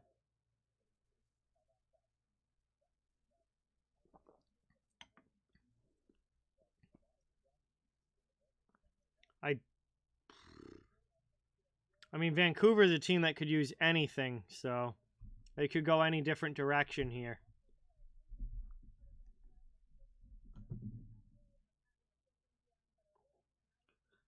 Vancouver's a team that does like Europeans, so I wonder if they go with Lekari-Maki here. Jonathan Lekari-Maki, the right wing. I feel like this could be a potential spot where he goes to the Canucks. Hey, awesome, Fool in the Rain. Thank you so much. Really, really appreciate that support. That's awesome.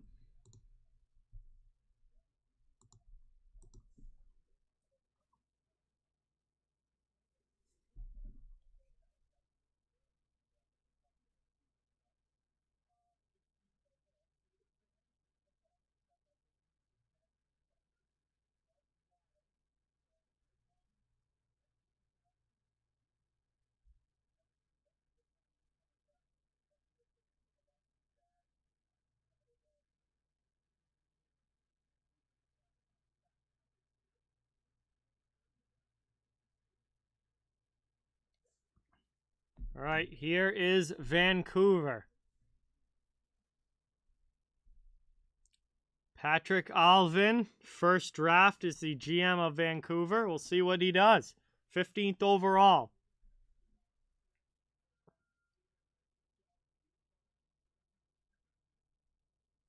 Who?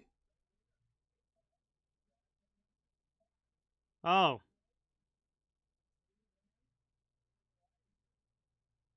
It's who I thought, but the way that he said it threw me off guard with the accent. Although Swedish, so I'm not surprised. But it's Lekaramaki. Jonathan Lekaramaki. I guess it'd be Jonathan, the way that they would say it in Sweden. But right winger here, right on par with what I was expecting from Vancouver. And they're not afraid to take European players. And they do it right here with Lekaramaki going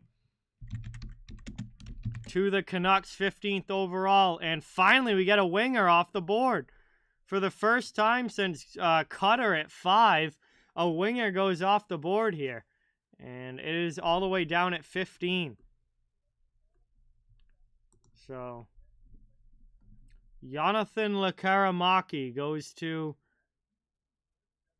the Vancouver Canucks. Elite prospects time. Let's take a look. Who'd they get here? Or what did they get here, I guess would be the right thing to say. So he is still 17 years old. He won't be 18 until the end of the month. July 24th is his birthday. He's a right winger, 5'11", 172 pounds, right shot. His consolidated ranking was actually number 9, so he has slipped a little bit to 15. Bob McKenzie had him at 8. Craig Button had him at 9. Elite Prospects had him down at 18. Dauber Prospects had him at 11. This is a very good pick here for Vancouver. Let's read about him. His shot may be the best of his offensive tools, but it's not the only one. He is a reasonably good handler with skill to blend pass receptions into dangles, deceptive maneuvering, and a sound mechanical base with the puck almost always handled in his hip pocket. His shot stands out, but he also has an extremely high skill level. On the man advantage, just give him the puck and you get a quality scoring chance each time. You will see goals. So, obviously, he's a shooter, but he can also puck handle. He can also play make. He had, let's see, he played it 26 games in the SHL this past year. He had 7 goals, 2 assists for 9 points. And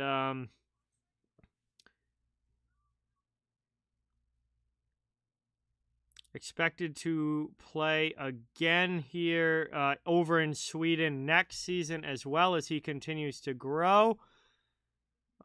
With the Swedish U18 team last year in a total of 12 international games, he had 11 goals, 10 assists for 21 points. So he lit it up as far as international competition with Sweden went. Right winger, can certainly score, can play make as well. Gonna be interesting, but very Vancouver type pick here, and he's a guy that slipped a little bit in this draft. I think this is a very good pick for the Canucks to take at number 15. A guy that could have gone, late in the top 10, maybe like that 9, 10, 11 area. For him to get him at 15, that's a solid pick here for Vancouver.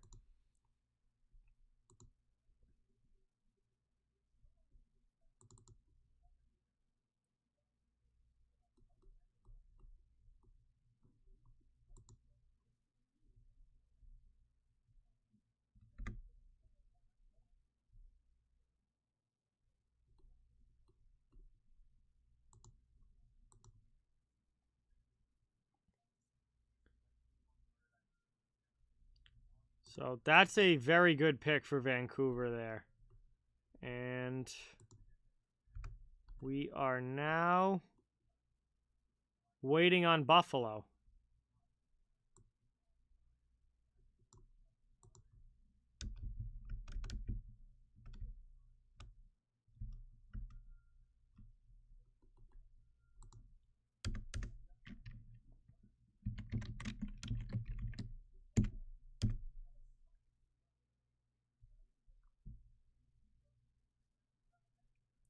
So Buffalo picking at number 16. Pick should be in soon. And this is Buffalo's second pick of this draft already. They picked 9th overall, where they took Matthew Savoy. I absolutely loved that pick for the Sabres at 9. We'll see what they do here at 16. I think we might get a winger here. They took Savoy at 9, the center. I think we might get a winger here at 16.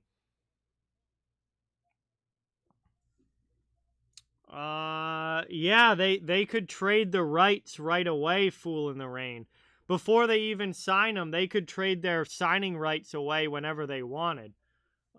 Usually that doesn't happen. It's very rare, because usually if you draft somebody, you want to keep them. But it is possible to just trade their rights right away.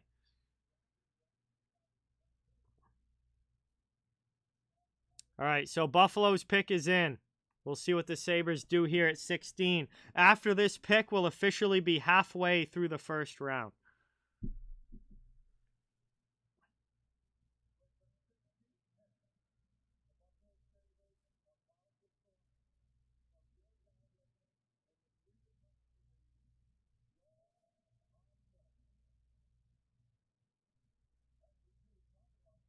All right, Noah Ostlund, another center here, another Swede as well. Noah Ostlund goes to Buffalo at 16. And again, there were some forwards ranked higher than him that, were expected to go earlier. But they go with Ostlund, another Swede. Now, back-to-back Swedish players taken here in round number 1. With Lekaramaki going to Vancouver, and now Ostlund going to Buffalo. Let's see, he is 18 years old. On the smaller side, 5'11", only 163 pounds, but certainly think that he'll add some weight once he, gets older and also comes over to North America. His consolidated ranking was 19. Bob McKenzie had him at 22. Craig Button had him at 30. Elite Prospects had him at 27. Dauber Prospects had him at 17, so a little bit closer to where he was taken. He is a dynamic, shifty playmaker who takes full advantage of the width of the ice to build passing sequences. A dexterous distributor with a full array of reach-adjusted passes and keen eye to find options through traffic. He was the most prolific setup man in the entire Swedish junior circuit. So obviously a fantastic passer here, a just pure setup man, playmaker type of player. His hockey sense, work ethic, and skill level make him a standout. He makes all his line mates better. He has the best hockey sense in all of the 2022 draft prospects, according to Magnus Havelid in Sweden. A world-class playmaker and shifty stick handler. He plays with intensity and is always on the move. He has equal parts creativity with a high-end work rate. And he's a very skilled forward, always reading the play off the puck and putting in the effort to disrupt plays. Flawless all-around game, according to Draft in Europe. So, let's see. Last year, he played 11 games in the SHL, but didn't seem like he played very much. Didn't have any points. With the junior league in Sweden, he had 42 points in 32 games, 9 goals, 33 assists. So, very much a pure passer here for Buffalo and who they're getting here with Noah Ostlund. Pure passer, pure playmaker. Nashville's on the clock.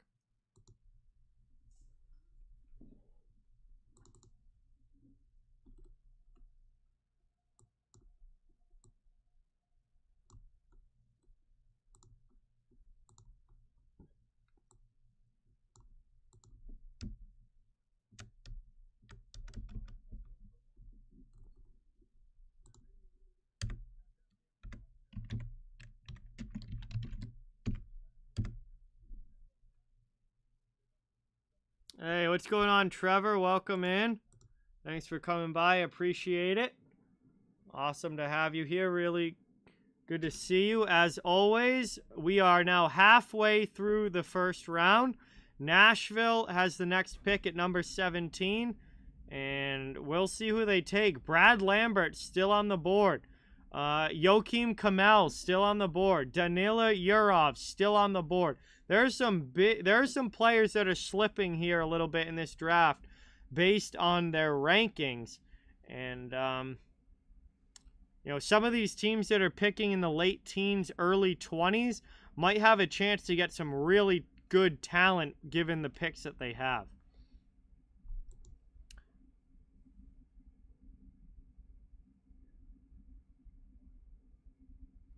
It looks like right now they're going to hand out the General Manager of the Year award. So,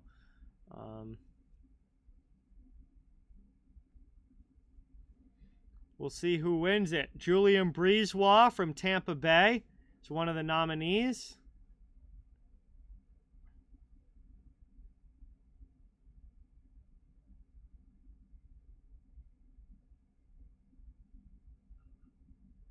Chris Drury from the New York Rangers. Obviously, his first full season as the team's GM, and they had 110 points and made it to the Eastern Conference Final.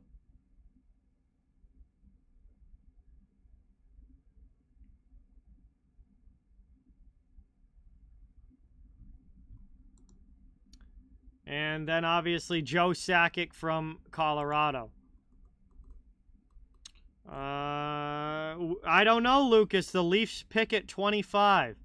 So we're on pick number 17 right now. You'll see who the Leafs get when they pick at number 25.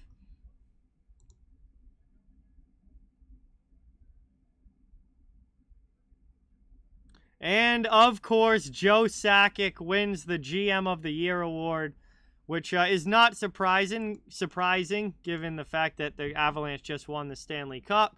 So Joe Sakic wins GM of the Year. Drury and Brisebois were also obviously very good candidates as well. But, everyone made it to the conference final that was nominated. But Sakic wins the Stanley Cup, wins GM of the Year. So still waiting here. Nashville, we'll see what they decide to do. What they decide to do here with the 17th pick.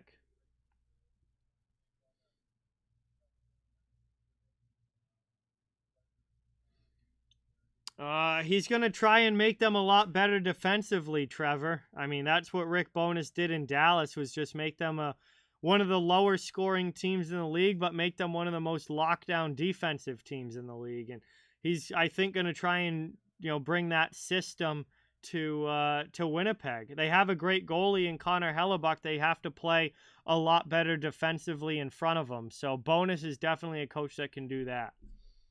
Or at least, his attempt will be to get that team to play a lot better defensively.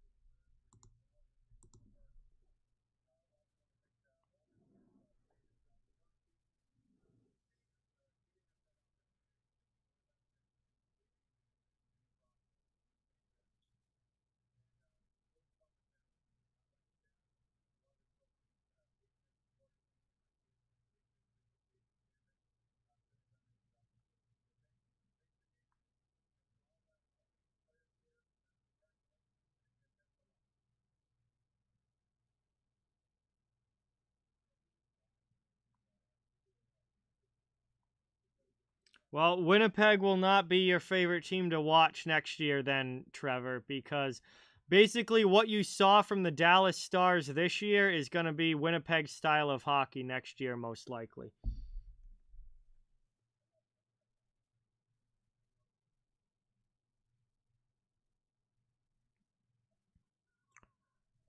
All right, commercial break, and then when we come back, Nashville should have their pick in when we come back from this commercial.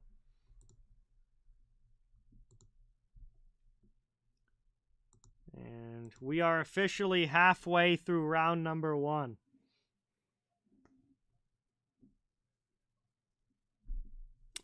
Probably nothing starific. They don't have a first-round pick, so I doubt they do anything tonight. Unless they make a trade that moves them back up into the first round, but I honestly don't expect that to happen. Boston doesn't have a pick tonight. They won't draft until tomorrow.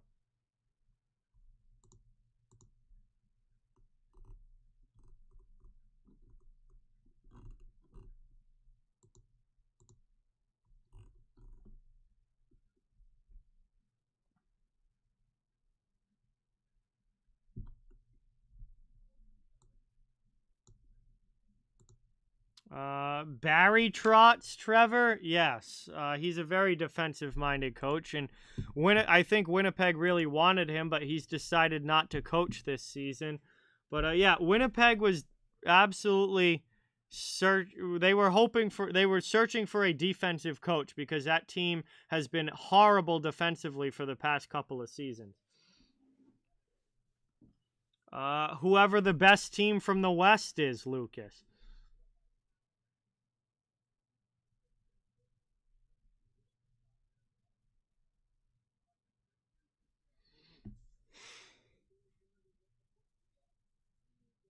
All right, so I wonder if the Preds go D here. They haven't taken a D in the first round at all in recent history. Their last 5 first-round picks are mostly forwards, and then the 2020 they took Askarov in goal, but they haven't taken a D-man in the first round in quite some time. I wonder if they go D here or if they go winger. I mean, there's obviously the very real possibility of them losing Philip Forsberg this offseason in free agency, so they might go wing here. But I could see them going D.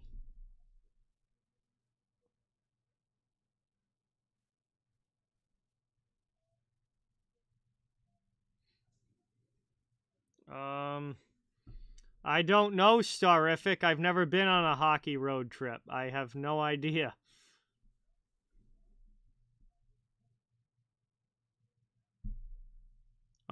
Because they beat all of the teams that they played, and they're now one of the best teams in the Eastern Conference.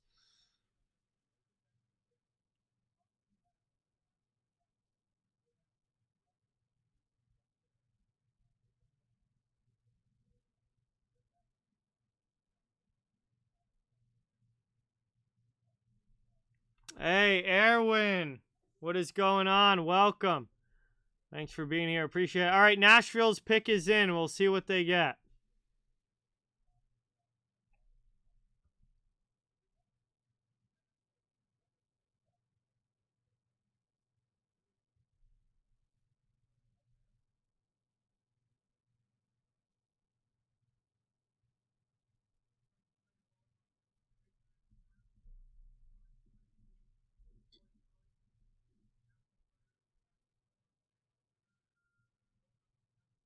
And Joachim Kemmel finally goes. This was a winger that I thought was going to go earlier than this. He is a right wing. He is Finnish. And he is going to the Nashville Predators. And I am not surprised with Nashville taking a winger here. Again, high likelihood they lose Philip Forsberg in free agency. They're trying to add more offense to this team. They need some more scoring. And Kemmel is a guy that is not going to play right away, but down the road can add some offense to this team. And he is certainly a goal scorer. 18 years old, 5'9", 176 pounds. Not very big, but he has a shot. He's a right shot, right wing. His consolidated ranking was actually very high, number 6. I thought this, again, I'm very surprised he was even still on the board at 17. Bob McKenzie had him ranked number 7. Craig Button had him ranked number 3. Elite Prospects had him ranked at 10. Dauber Prospects had him ranked at 10. This is a kid that should not have been available this late in this draft. He's a very good goal scorer, great shot. He had 15 goals and 8 assists for 23 points last year in Liga, which is Finland's highest level pro league. So 15 goals in 39 games for a teenager playing pro hockey is pretty fantastic. And this kid can rip the puck. He's going to probably be a really solid goal scorer. I don't think he's going to play in the NHL next season. But down the line, another year or two in Finland, he comes over to the U.S. This kid is going to put some pucks in the net. And again, I think this was kind of a steal to get him at 17 this late in the round. Implicit, the Islanders trade was, I mean, it wasn't a huge one, but they must like Romanov. I'm not super high on Romanov, but for them to give up that pick, they must like Romanov. I mean, I don't know. It remains to be seen. It remains to be seen.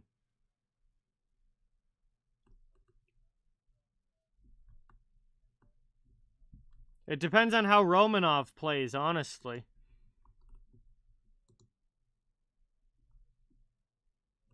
But that's a very good pick for Nashville.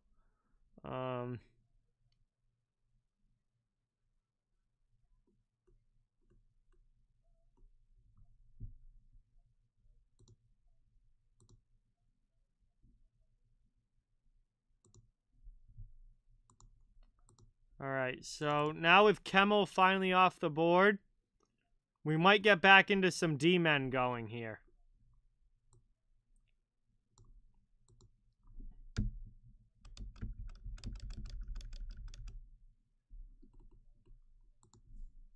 And Dallas is currently on the clock. Picking at number 18, we have the Dallas Stars. And we'll see what they decide to do. Now, Yurov is the big winger still left. Ogren and Mesa are still there as well. But we've got Seamus Casey coming up. Should be drafted relatively soon. Lane Hudson, Owen Pickering. There's some D-men coming up that could be coming off the board within the next 5 to 8 picks or so. Good night, Pokemon Legend. Have a good night. Thanks for watching. Appreciate it.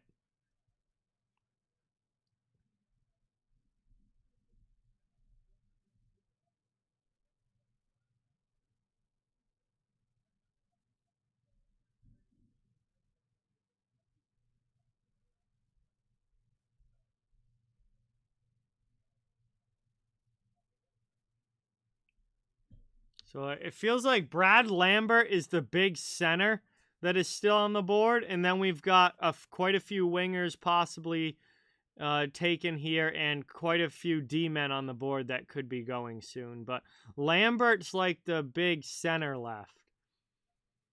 I wonder who's going to get him. So Dallas, I mean, you could always use another, some help down the middle. If Lambert doesn't go to Dallas at 18, I think they will go to Minnesota at 19. I do think Minnesota would very much like a center and some help down the middle.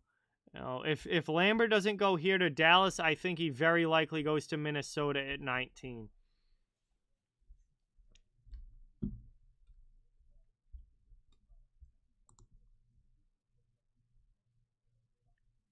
All right, Dallas's pick should be coming up here pretty soon.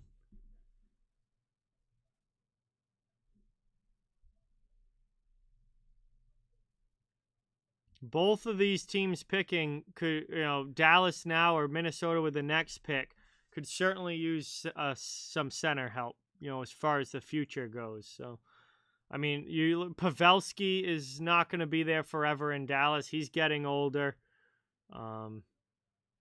Minnesota's center depth has been one of their big issues the last couple of years. So both of these teams I could see wanting Lambert. We'll see if Dallas takes him. Or maybe Dallas goes D potentially. With Klingberg leaving in free agency, I could also see Dallas going D.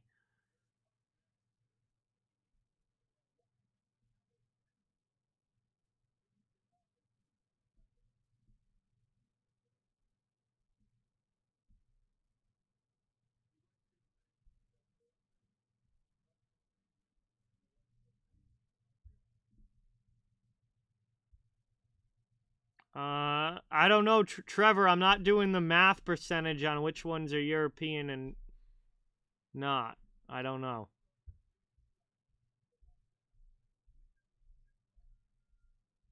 Oh, wow. Okay. Liam Bixel. So they do go with a D-man here. And it was a D-man that I wasn't expecting to go this early. He's a big kid. Really, really big kid.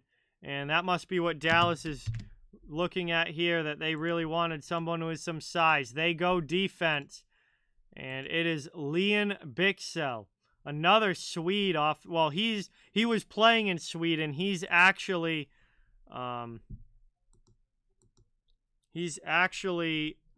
Austrian, I believe, or Swiss. He's Swiss. He's from Switzerland. So he's Swiss. He's 18, 6'5", 225. 6'5", 225. Left shot D-man. Very big defenseman. Now, this is definitely a little bit of a reach at 18. His consolidated ranking was number 28. Bob McKenzie had him at 26. Craig Button had him all the way down at 55. Sportsnet had him at 24. Elite Prospects had him at 28. Dauber Prospects had him at 35. So this was a guy that was projected to go late first round, maybe early second round. But again, he's 6'5", 225 as an 18-year-old. Just absolutely massive, massive defenseman here for the Dallas Stars. He plays with energy, physicality.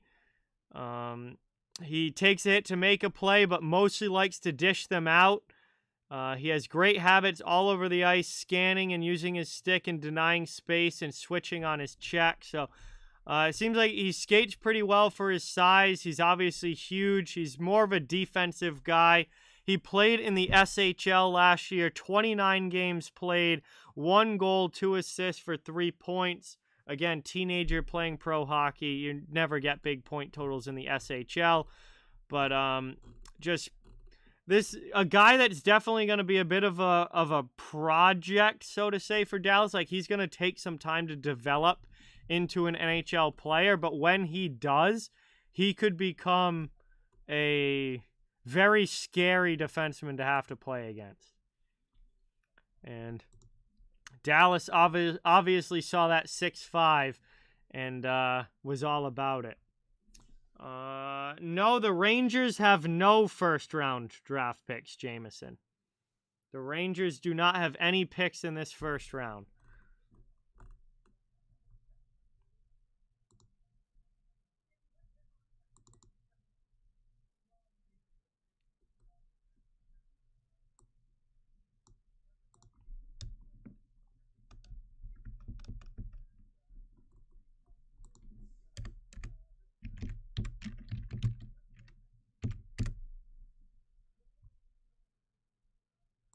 All right, Minnesota is up next. Minnesota on the board.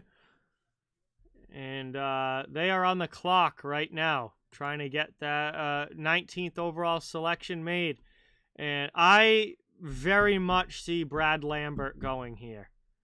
I don't think Minnesota, who needs a center, who needs some center depth, is going to let Brad Lambert slip any further. I really think that Lambert probably goes here, but this draft has been very unpredictable so far, so we'll have to wait and see. But I see Lambert going here to Minnesota, because Minnesota very much needs a center.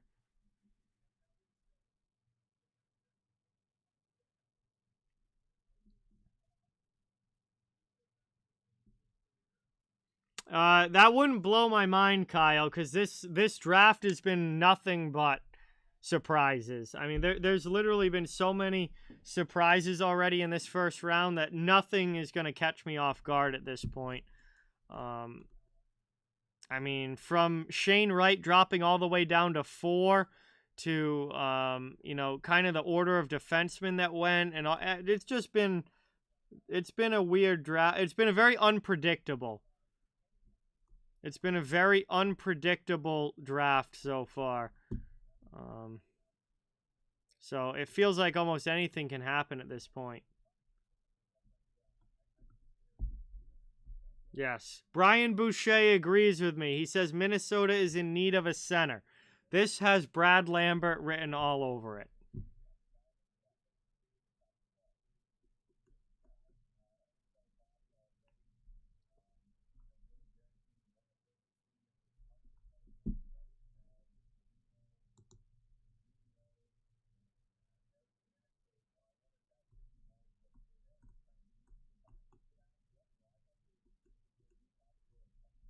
Isles traded their pick, Prosperous. The Islanders haven't made a select. They don't have a first round pick now. They traded it.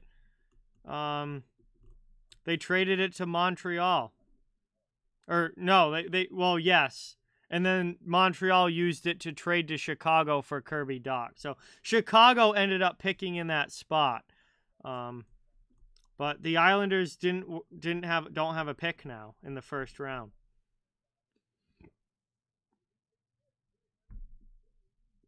All right, here's Bill Guerin for Minnesota to make the selection. Well, they did, Prosperous, until they traded it. They literally traded it tonight.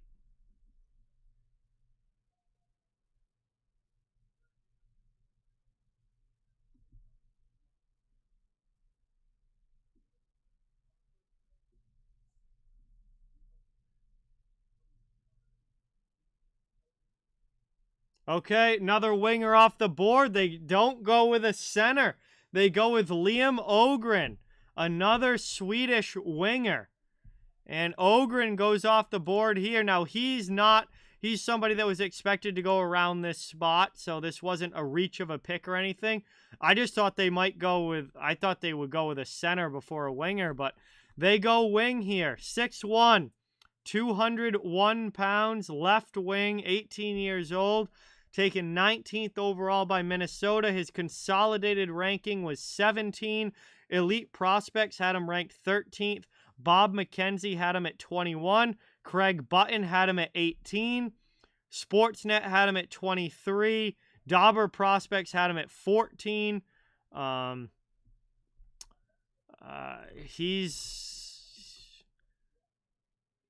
Let's see, played in the SHL last year. Played 25 games, but only had 2 points. But again, that's teenager in the SHL. If you look back to his 30 games with the junior level in Sweden, he had 58 points in 30 games, including 33 of those being goals. So he can put the puck in the net. If you read about him, everything happens in motion for Öhgren. He gets moving as pucks arrive at his position, skates through his passes, and doesn't need to break stride to get off his shot. He plays at such a heightened pace that the puck often flies from his stick no sooner than you realize he's even secured possession in the first place. So seems like he plays with a lot of speed, a lot of pace. He's got a very good shot. He's a very good skater. His powerful stride and shot stands out the most. A team player who is very coachable, great character, and captain material. That's Minnesota likes those good locker room guys. His offensive zone passing is terrific and confirms his quality offensive instincts. So, looks like a kid that can put the puck in the net and put some points on the board. Another Swede goes in this draft. He's got pretty good size to him, 6'1", 201, according to his Elite Prospects page. And he goes to the Minnesota Wild at 19 overall.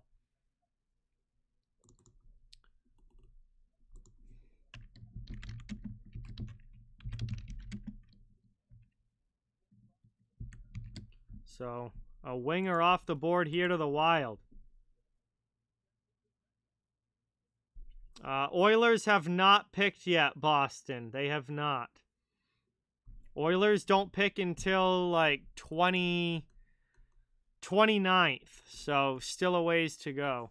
Washington Capitals are now on the clock here at pick number 20. So Washington's on the clock now. And Lambert continues to slip.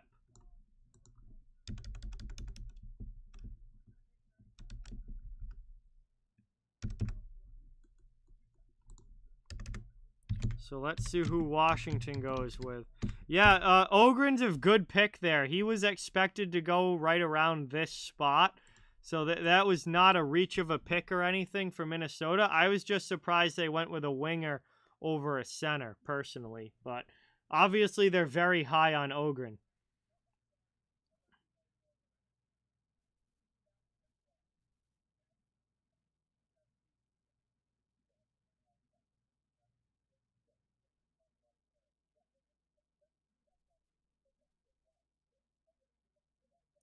Shane Wright went 4th overall to the Seattle Kraken.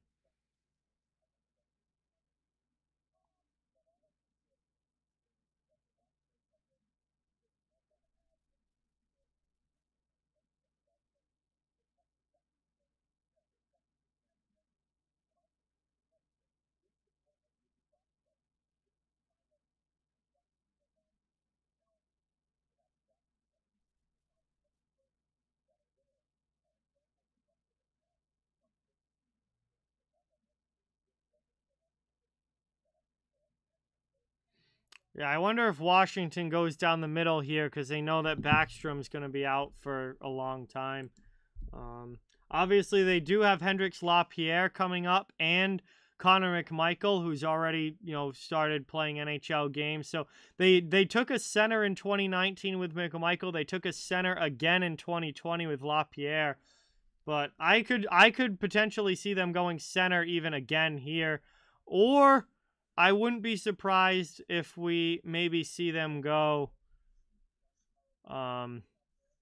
with a winger here that they think has, long-term high goal scoring probabilities, because TJ Oshie is getting older. Obviously, Alexander Ovechkin is getting older. Tom Wilson, the way that he plays, how long is his body going to hold up? They're going to need help on the wing. 3-4 years from now, their wing situation is going to look very different.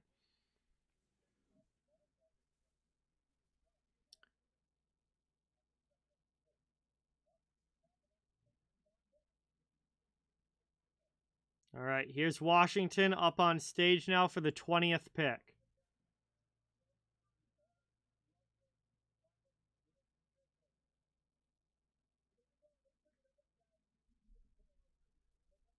Ivan Miroshnichenko, so a Russian winger. The Capitals do love their Russians, and they go with a big Russian winger here. I'm going to make sure I spell his name right. Hey, new sub hype. Thank you so much. Appreciate it. Ivan Miroshnichenko. This is going to be quite the name to say down the line. But Washington gets their guy here, and they go with a Russian wing, which they've certainly done before. So not the most surprising pick here from Washington. But let's see what we've got. He was playing in the VHL last year, which is like the Russian junior level below the KHL. 18 years old, left winger, but a right shot, much like Alexander Ovechkin. He plays the off wing. 6'1", 194 pounds. Consolidated ranking was 20th, which is exactly where he went. Bob McKenzie had him at 19. Craig Button had him at 15. Elite Prospects had him at 33. Dauber Prospects had him at 25. Sportsnet had him at 27. So maybe a little early, but not necessarily off the board. He has elite skating, shot, and size that make him tough to manage for opposing teams. He's an elite skater, hits like a truck, and has an unbelievable shot. Who does that sound like? He's an elite skater, hits like a truck, and has an unbelievable shot. Why am I not surprised that Washington took this kid? Opportunistic goal scorer around the net, but also a terrific shooter that needs a little room to maneuver and release. Literally, obviously he's not going to be Alexander Ovechkin level, because Ovechkin was literally an all-time great player in NHL history, but just the skill set sounds so much like Ovechkin. Elite skater, hits like a truck, unbelievable shot. The three things that stand out about this kid are all attributes of Alexander Ovechkin. I don't think he's ever going to be at Ovechkin's level, obviously, but he could still become a very solid goal scorer for the Capitals. And again, they took wings in 2019, or they took centers in 2019 and 2020, so they go to the wing here in 2022. He had 10 goals and 16 points in 31 games in the VHL last year.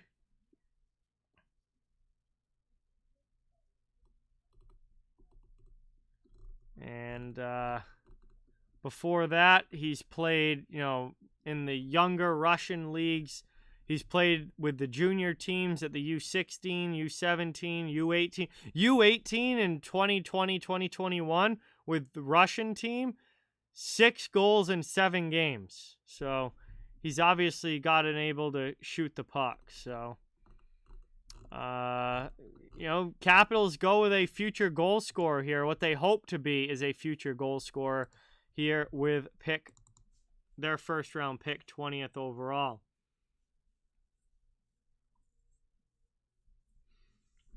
Steven, what's going on? Welcome in. Yes, very good pick for Nashville with Kamel. I like that pick a lot. And he's definitely a good offensive player that has a lot of upside and has a chance to score a lot of points in his NHL career. All right, so Pittsburgh is now on the clock at 21. The Penguins are on the clock, and we'll see who they decide to take here. 21st overall. And it looks like we'll be getting a Pittsburgh's pick here rather shortly as their pick is in.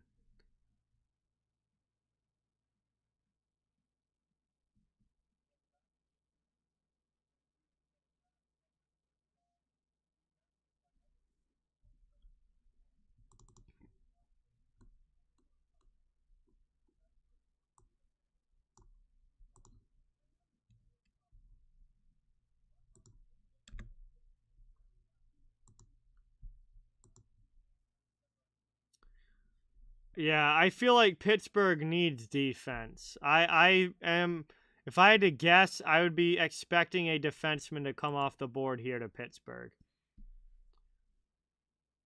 Man, they need a D. Or maybe they take Yurov or Misar in the right wing. They could take a right winger here, but there's a lot of defensemen available around these early 20 parts that I very much think Pittsburgh could be thinking about. Hey, TTC, what's going on? Welcome. Hey, we finally have a good unpredictable draft. For the first time in a while, we finally have a draft that is not going anywhere close to script, and I love it. Yeah, very unpredictable. No idea what's coming up. I hope for Pittsburgh's sake that this is a defenseman.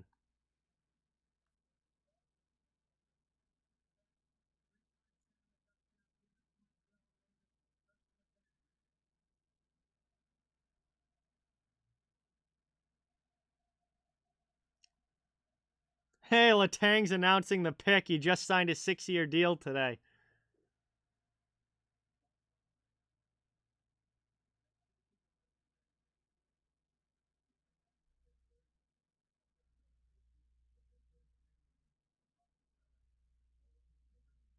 And they do go D. Owen Pickering from Swift Current. WHL defenseman. And this is what the Pittsburgh Penguins needed. This is a good pick here for Pittsburgh. Owen Pickering from Swift Current in the WHL, 21st overall to the Pittsburgh Penguins. And He is a defenseman. 6'5", only 179 pounds, but again, he will add weight once he gets into an NHL training regimen and adding muscle as he gets older. 18 years old, 6'5", 179. I think they'll get him closer to 200 pounds for his actual playing weight. Left shot, ranked number 23 by his consolidated ranking. Elite Prospects had him at 16. Bob McKenzie had him at 23. Craig Button had him all the way up at 13. Sportsnet had him at 21. This is a very good pick for Pittsburgh. They needed a D-man, and this kid is very solid at both ends of the ice.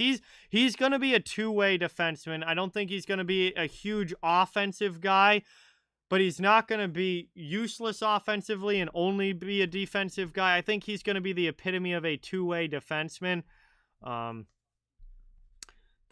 Just reading about him here. The core of Pickering's game is what he does with the puck on retrievals. He deceives, cuts back, then sprints to the inside with head fakes and changes of pace. He misdirects forecheckers and then hits a teammate up the ice. When he's not leading the rush, he's joining it. Activation interacts with his projectable shot and elite playmaking flashes. So he's got the ability to pass the puck well. He can jump into the play. He's a solid skater. Seems like he's pretty solid defensively as well. He's obviously got a ton of size, which he's going to have to use at 6'5". And last year, he had 33 points in 62 games with Swift Current, 9 goals, 24 assists. And I think he's going to be a two-way D-man for Pittsburgh. This is the kind of guy that they needed. And I like this pick here for Hextall and the gang. I like it a lot. Owen Pickering, 21st overall to the Penguins.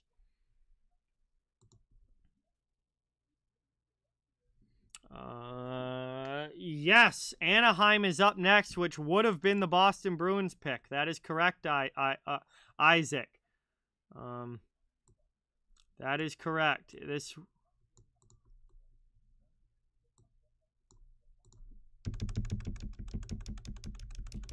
So this was originally would have been the Boston Bruins picking at 22, but it's the Anaheim Ducks because Boston traded this pick to Anaheim in the Hampus Lindholm deal. So Anaheim picks here now at number 22. Anaheim already picked once earlier in this draft. They picked all the way back up at 10th overall, where they took a defenseman, where they took defenseman Pavel Mintyukov, 6'4", 194 from Saginaw in the OHL. So we'll see if they go with another D-man here or if they go up with a forward on this one. I think they could go a lot of different directions here, but I think we could see a scoring winger go here for them. If I had to make a projection, I think there's a lot of different things Anaheim could do here. But if I had to try and project or predict it, I would say maybe a scoring winger here. Daredevil, what's going on? I'm doing well. How are you? Thank you for being here. Really appreciate it.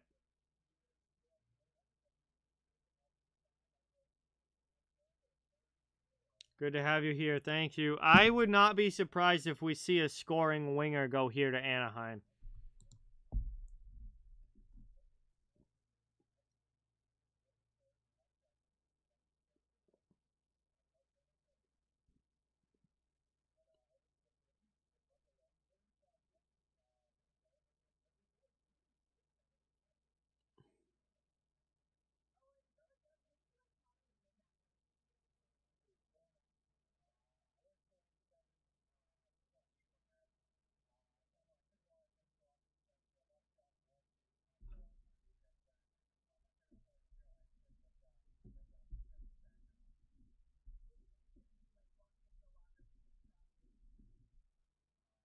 Absolutely love it for Ottawa, Daredevil. I mean, like grand slam trade for the Ottawa Senators.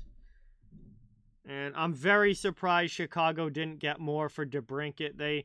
It seemed like they forced a trade. I don't think it was. It seemed very forced for Chicago. I think they could have gotten more. They should have been more patient with it.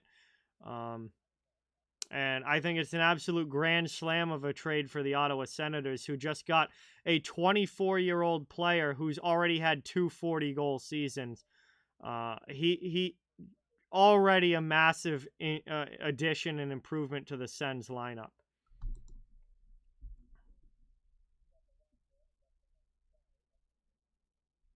Yeah, I don't understand Chicago's side of that trade whatsoever. Like, if he was like 30, I would get it, but DeBrincat's only 24. They didn't have to trade him.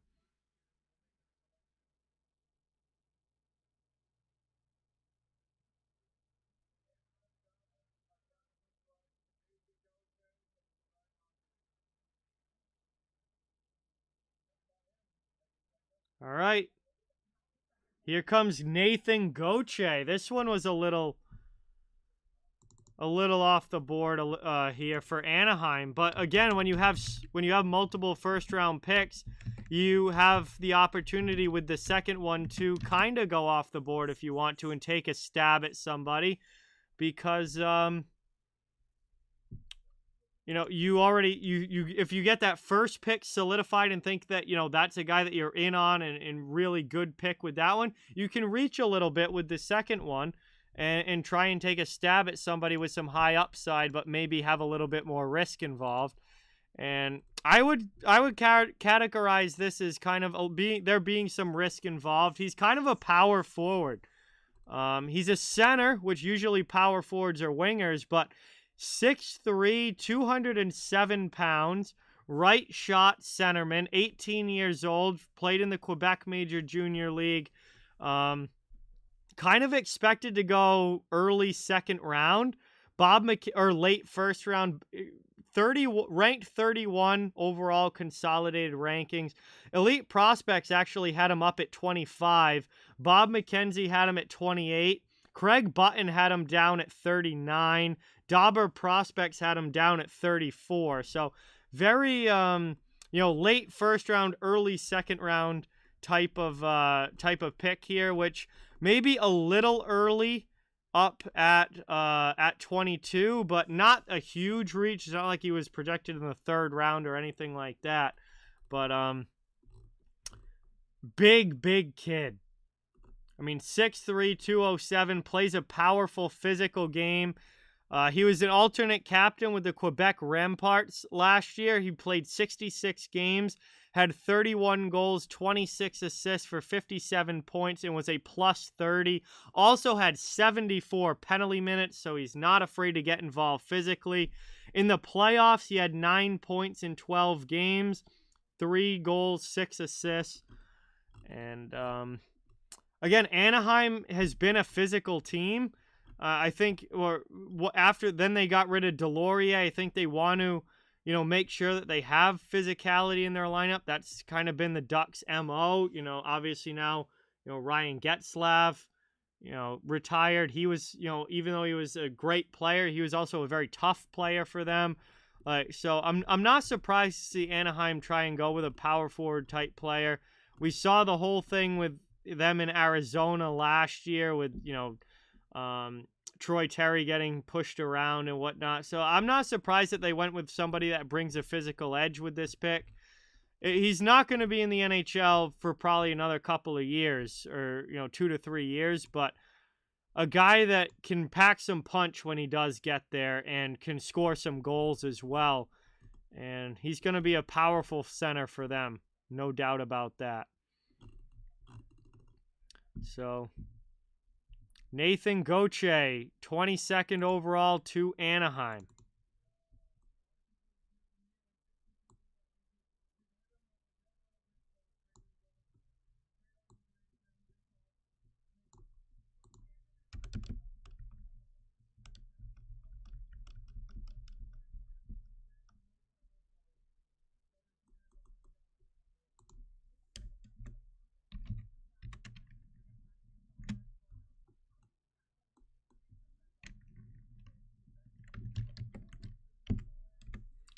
All right, St. Louis up next. St. Louis Blues on the clock at 23rd overall. And we will see what the Blues decide to do here.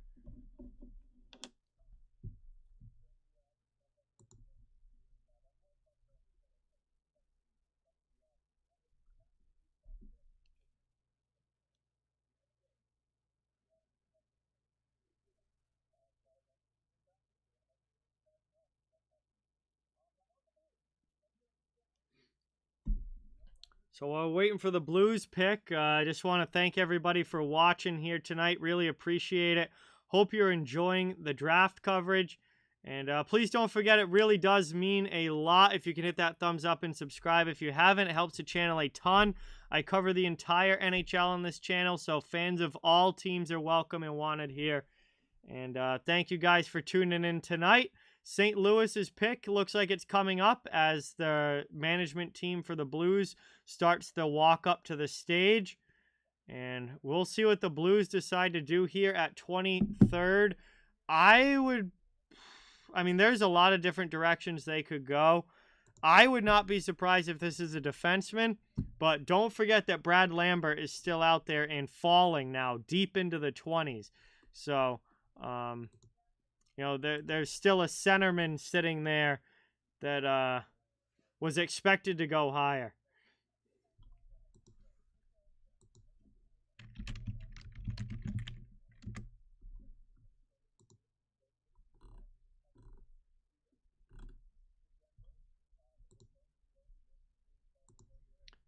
Lambert is dropping kind of the same way that Fabian Lysell did last year. Like, projected to be kind of middle of the round and ends up going into the 20s. And he's dropping actually a little bit even further. Hey, Rich, thank you so much for subscribing. Let's get some new sub hype in the chat for Rich. Give a warm welcome to the channel. Thank you, thank you, thank you.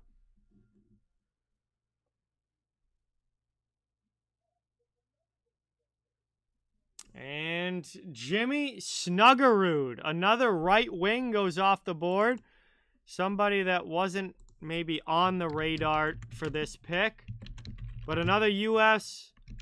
National Development Team player. There's been a lot of them taken here in the first round. And I believe he is going to the University of Minnesota next year, if I'm not mistaken.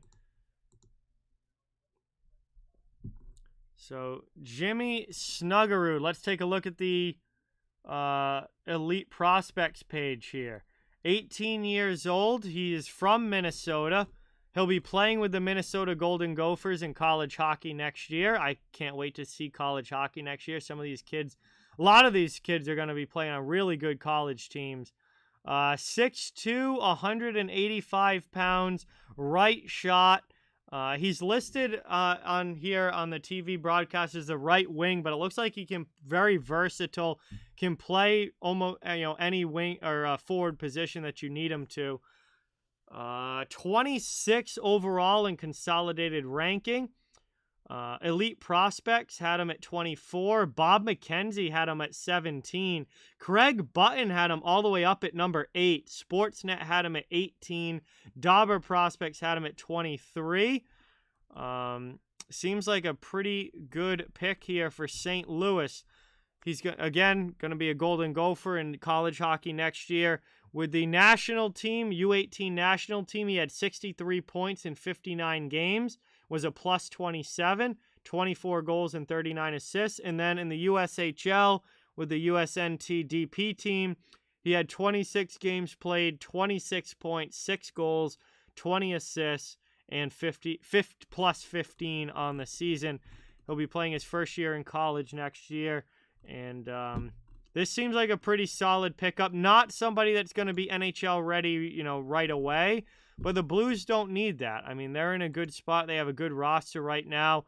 3, 4, 5 years down the line, this is going to be a kid making a serious impact for the Blues, it looks like. And another U.S. National Development Program player that gets drafted here in round number 1.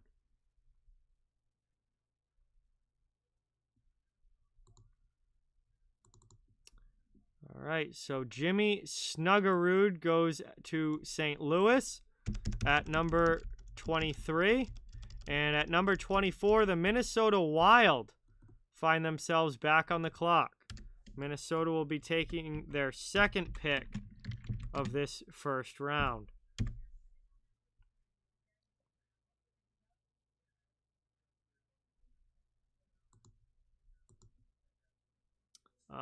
Can they, William? Absolutely. Will they? There's going to be a lot of tough competition. So I think it's going to be a very difficult thing to do, but it's certainly not impossible. Hey, Big D, what's going on? Welcome in. Thank you for being here. Appreciate it.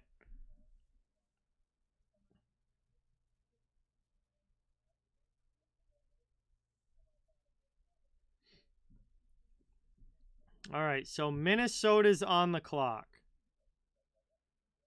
Minnesota picked earlier at number 19, and they took Liam Ogren, a Swedish left winger. We'll see if they go center here at 24. This might be where Brad Lambert finally goes. This might be where Brad Lambert finally goes, because boy, does Minnesota need a center. They passed on him at 19 to get Ogren. We'll see if they pass again or if they take him at 24.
All right, Minnesota Brass walking to the stage again, and we'll see who they take here at number 24.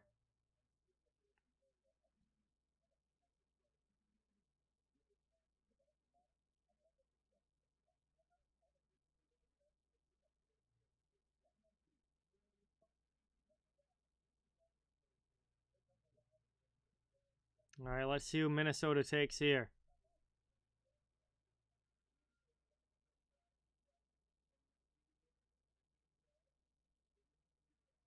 Wow, they take Danila Yurov, right winger from Russia. And obviously they are not afraid of Russian players with Kaprizov. Now they got another Russian. Danila Yurov, one of the top right winger left on the board. And they go with another winger here. At 19, they took a left wing and Ogren. And at 24, they take Yurov, a right wing. So Minnesota sticking with the wingers here in round number 1. I guess they don't think they need a center.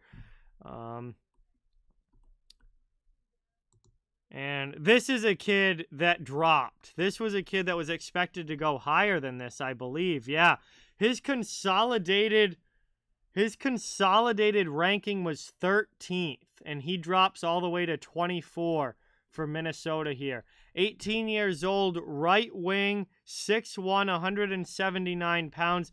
He plays the right side, but he's a left-handed shot, so he plays the offside from his shot, which does open up one-timer opportunities and open up a lot more shooting chances, which he is. He's a shooter.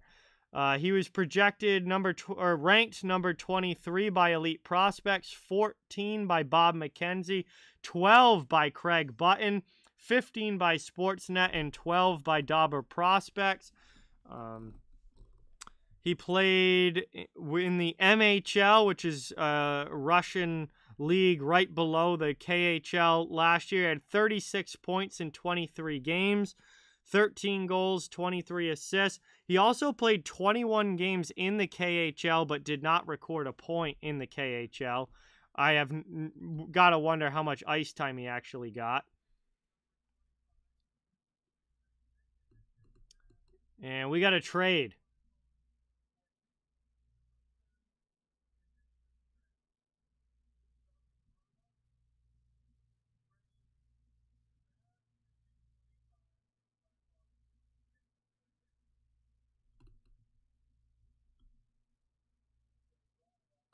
All right, so Toronto just unloaded Peter Mrazek. Toronto traded this pick away along with Peter Mrazek to Chicago for a second-round pick, 38th overall. So Toronto will not be picking here at 25th. The Chicago Blackhawks will now be picking. And the Blackhawks also take on Peter Mrazek's contract. So this was a cap dump move for the Toronto Maple Leafs, obviously. They wanted to get Mrazek's contract out of there.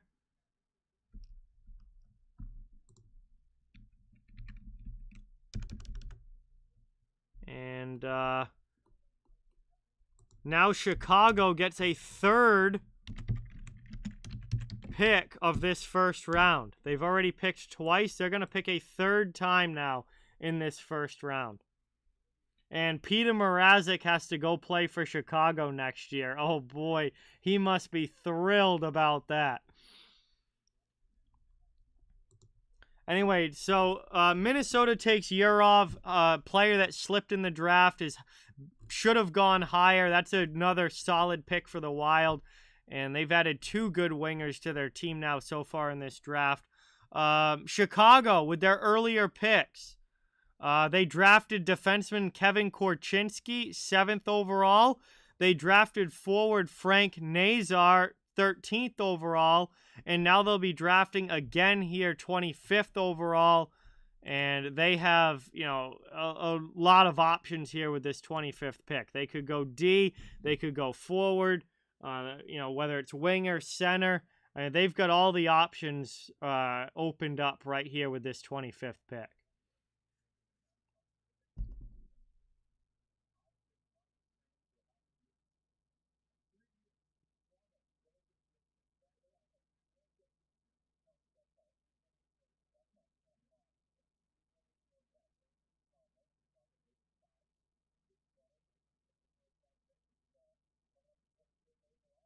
So Chicago's on the clock right now.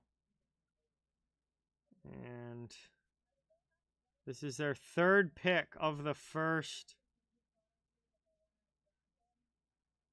round.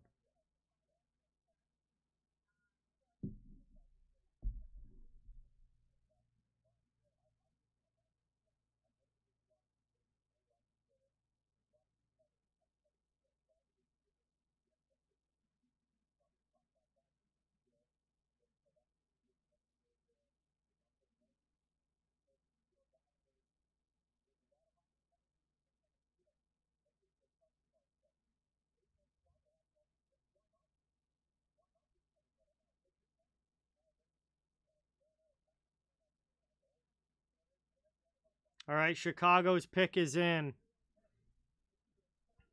Reaper, I don't know the number. There's no set number of that. A lot more players than will actually get drafted, that's for sure.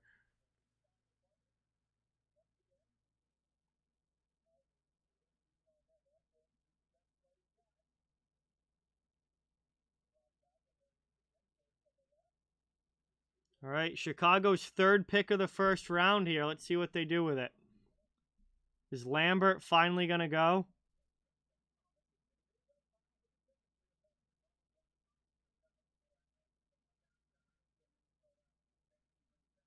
No. It is Sam Rinzel, another defenseman, straight out of high school. a defenseman straight out of high school here for Chicago, Sam Rinzel.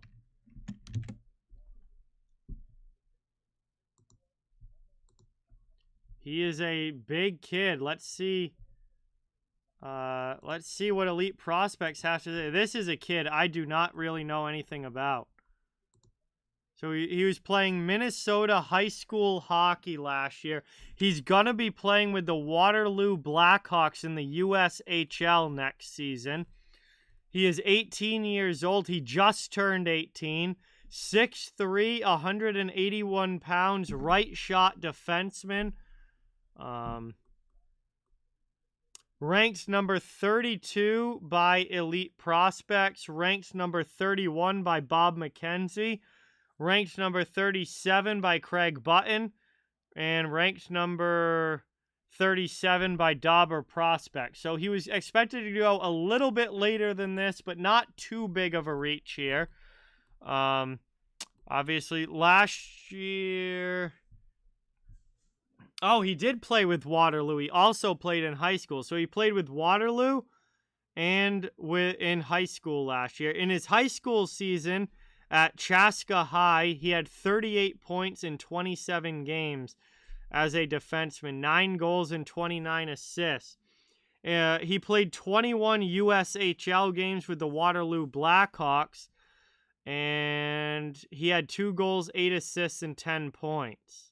He's going to be playing at the University of Minnesota next year. So he's going to college hockey, and he's going to Minnesota, which a number of these first-round picks are Minnesota-bound. There's been a few going to Michigan and a few going to Minnesota. So he's going to be playing on one of the best college hockey programs in all of NCAA next season at the University of Minnesota. And another big defenseman added here for the Chicago Blackhawks. They got Korchinski early in the draft at 7th overall, and now they add another D-man and Rinzel at 25th. And that puts now the Montreal Canadiens back on the clock.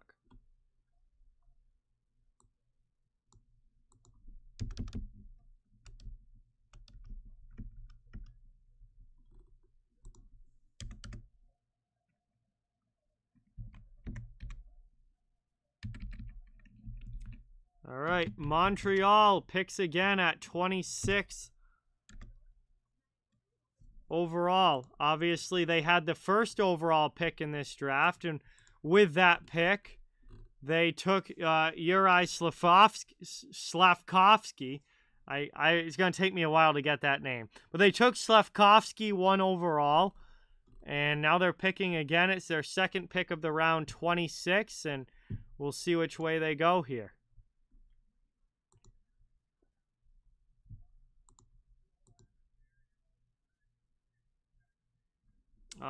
Boston does not have a first-round pick, Ravenhood. They traded it in the Hampus Lindholm deal, so Boston hasn't done anything. They don't have a first-round pick.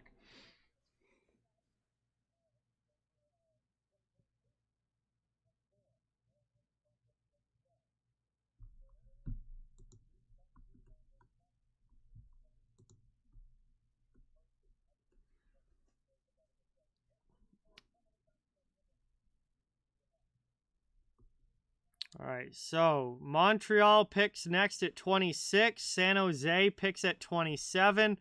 Buffalo picks again at 28. Buffalo picked earlier in the draft, or actually they've picked twice already. They took Matthew Savoy 9th overall. They took Noah Ostland 16th overall. And Buffalo's going to have their third pick of the first round coming up at 28th. Chicago and Buffalo both are going to get through this first round with 3 picks unless Buffalo trades that 28th pick. The Oilers pick at 29. Winnipeg picks again at 30 because that originally was the Rangers pick, but they got it in the Andrew Kopp trade. Winnipeg picked earlier at 14th. They took Rutger McGroarty. right winger from the U.S. National Development Team. So Winnipeg will pick again at 30. Tampa picks at 31, and then the final pick belongs to Arizona, picking at 32nd. And that will be it for round number 1 here tonight. So we're getting down to the last, 7 or 8 picks here? Yeah, I think 7 picks left in the draft. Hey, Islanders, big fan. What's going on? Welcome in. Thank you for being here. Appreciate it.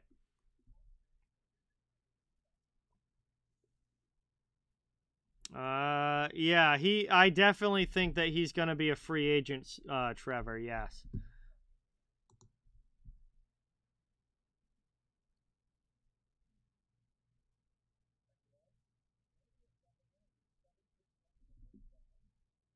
All right, so this pick was going to be the Calgary Flames, but it went to Montreal in the Tyler Toffoli trade.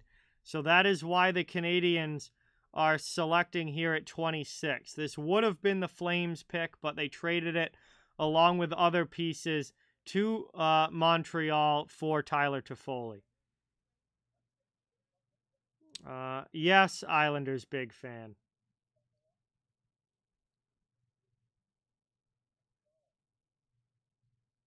All right, here's Montreal's pick. Pick is in.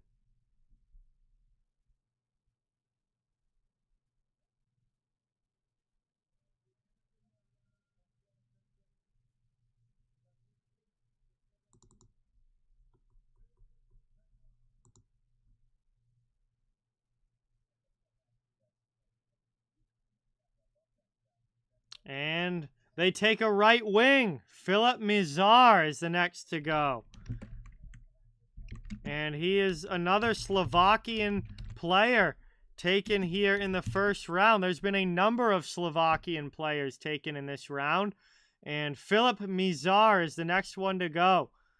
And definitely on the smaller side, but a lot of offensive upside here for the Canadiens. At 26 overall, I think well worth the take here. 18 years old, 5'10", 174 pounds, can kind of be moved around, versatile forward, but mainly a right winger. He was consolidated ranking was 25th. Elite Prospect have him at 36. Bob McKenzie had him at 30th. Craig Button had him all the way down at 59. So Craig Button, not a fan. Dauber Prospects had him at 20. So, right around where he was expected to be taken in the mid-20s of this draft. And as far as wingers goes, he was one of the top-ranked ones left on the board. He played in Slovakia last year and had 16 points in 37 games, 8 goals and 8 assists. He also played U18 on the U18 Slovakian team. And he had 12 points in 7 games played, 5 goals, 7 assists. So a smaller but crafty offensive player that goes to the Montreal Canadiens. And they, early in the draft, got Slafkovsky at 1 overall. Now they add another winger for the other side in Mizar later here in round number 1. I think it was kind of a lot to give up, Islanders big fan, pretty much just to get Romanov out of it, unless they're really high on Romanov. But I don't know. I don't think Romanov's really made himself out to be like, a great D-man in his first few years so far, but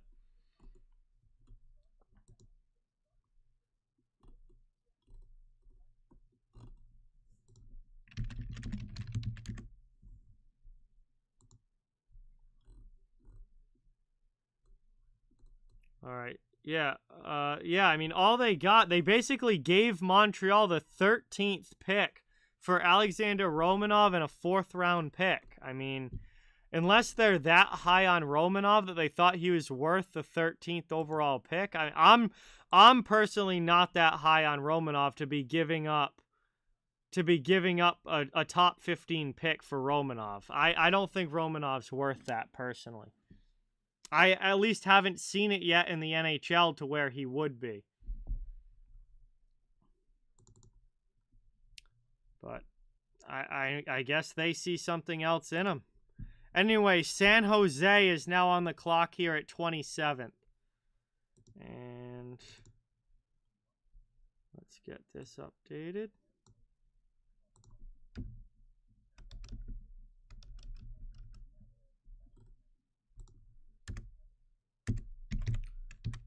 '27th pick belongs to the San Jose Sharks. Let's see what they do here late in round number 1.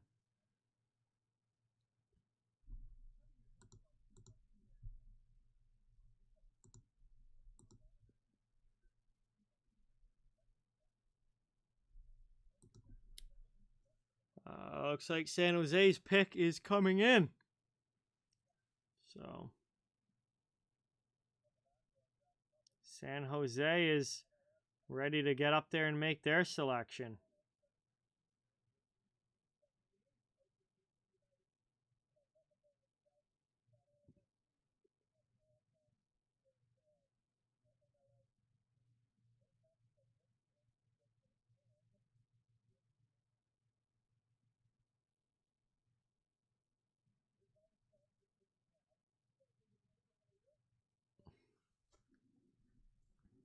Yeah, so this originally was going to be Arizona's pick, but Arizona traded up to the 11.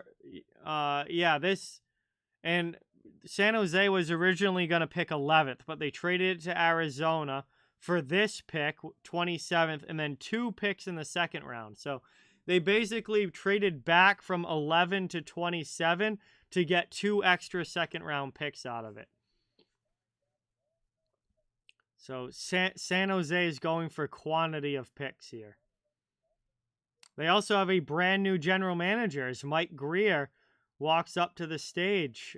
He was just hired as the GM for the Sharks, so he really didn't even have enough time to get settled before already having to make some moves here for San Jose.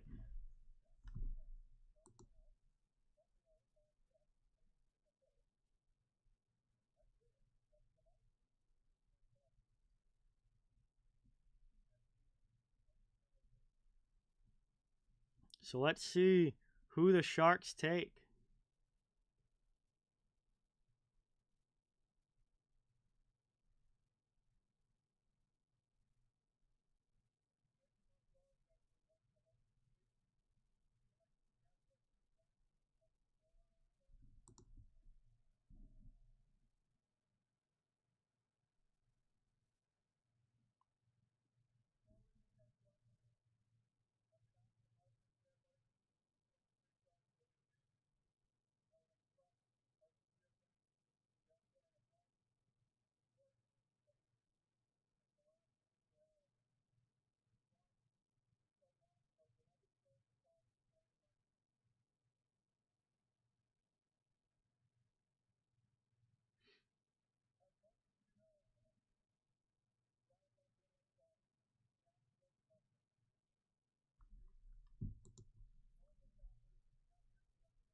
San Jose is a team that could go a lot of different directions with this pick because they literally need everything.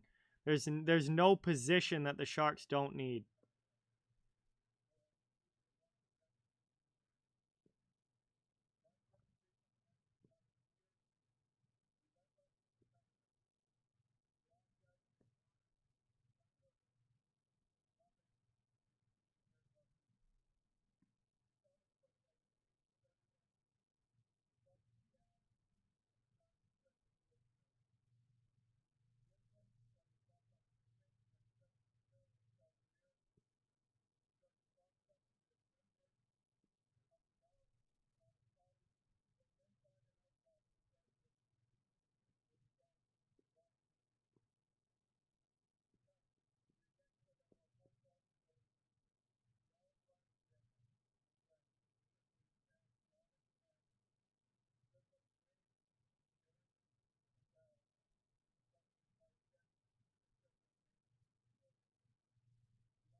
All right.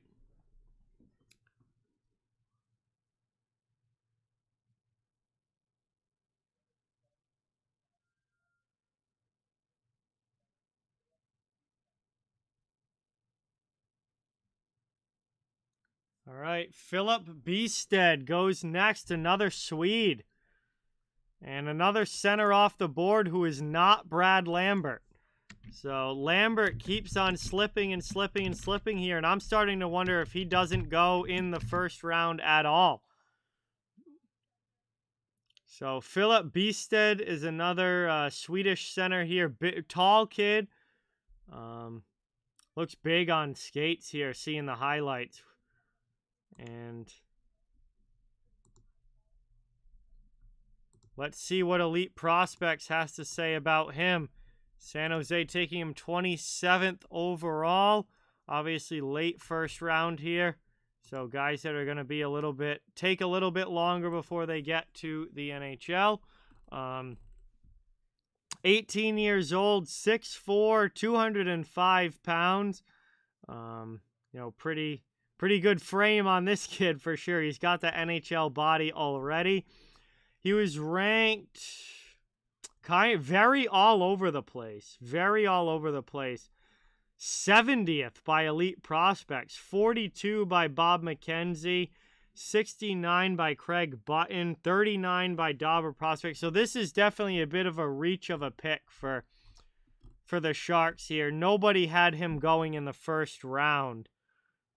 This was a kid that was expected to go late second, maybe even, well, no, I would say about second round for most people. Some had him in the third, but he goes in the first at 27 to San Jose.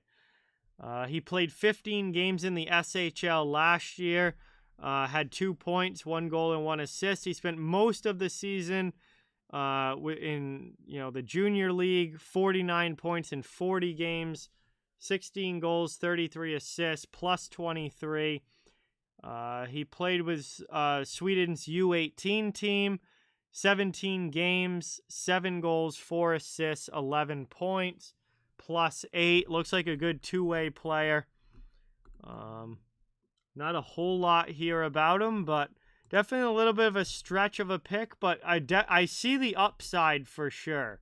I certainly see the upside with this pick. I do think there's some risk with this pick. I don't think he's necessarily the most talented player left on the board right now, but I do think there's a lot of upside as well, where, a lot of these Swedish players are sometimes a little bit slower developing, but when they get good, get really, really good and end up being a lot better than originally expected. So, we're going to have to see over these next few years how this works out for San Jose.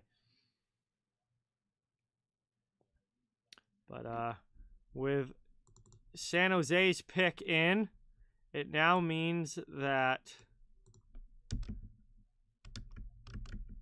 Buffalo is back on the clock.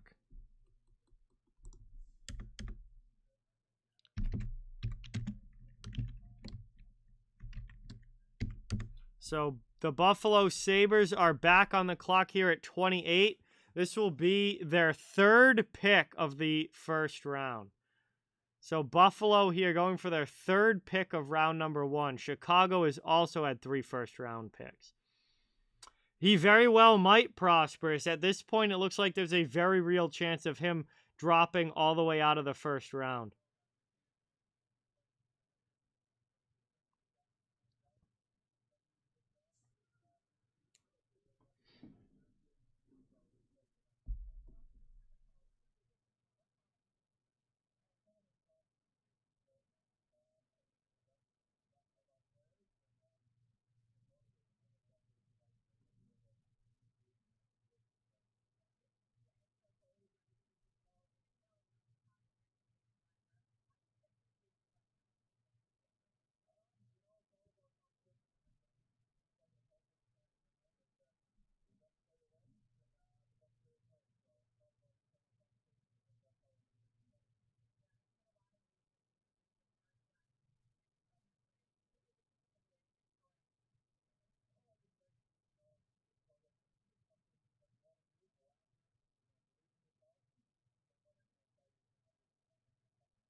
All right, so Buffalo here picking for the third time at 28th overall, and they are already marching up to the stage, it looks like. So the pick is in.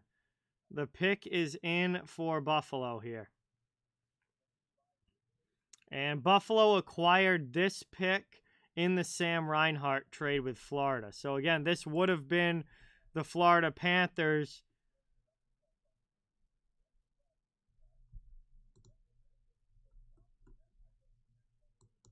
This pick would have been the Florida Panthers, but it goes to Buffalo in the Reinhart trade. So Buffalo picks right here, and then Edmonton at 29, Winnipeg at 30, Tampa at 31, and Arizona at 32. And that will conclude the first round. And then rounds 2 through 7 go on all day tomorrow. Hey, Juan, what's going on? Welcome in. Cameron, welcome in.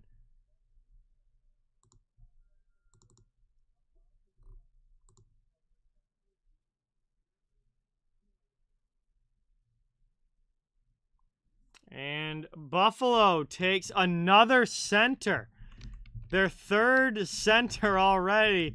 They took Savoy, they took Olsted, and now they've taken Gerry Kulich from the Czech Republic.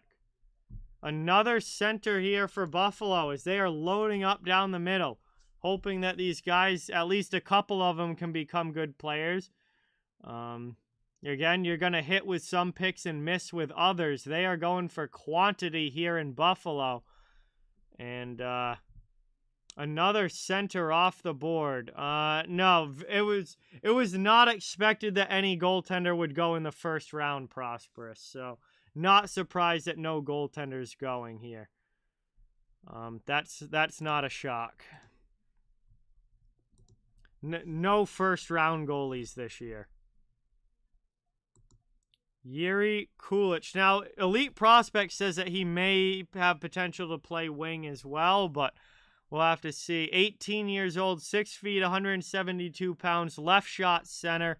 Number 21, consolidated ranking.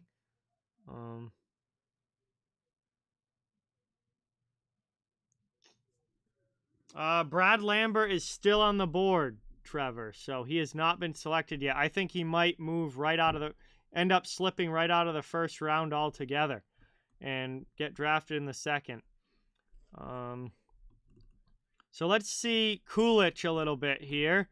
He played last season mostly with the Czech team in Czechia. 49 games played, 9 goals, 5 assists, 14 points, and a +7 rating. In the playoffs, he played 3 games, had an assist.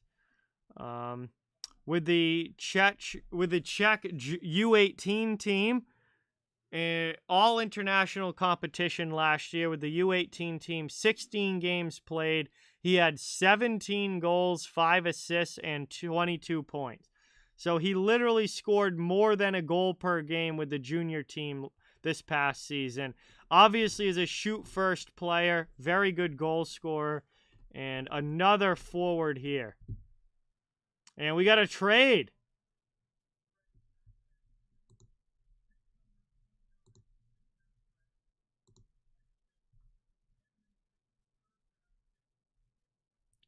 Big trade. Big trade.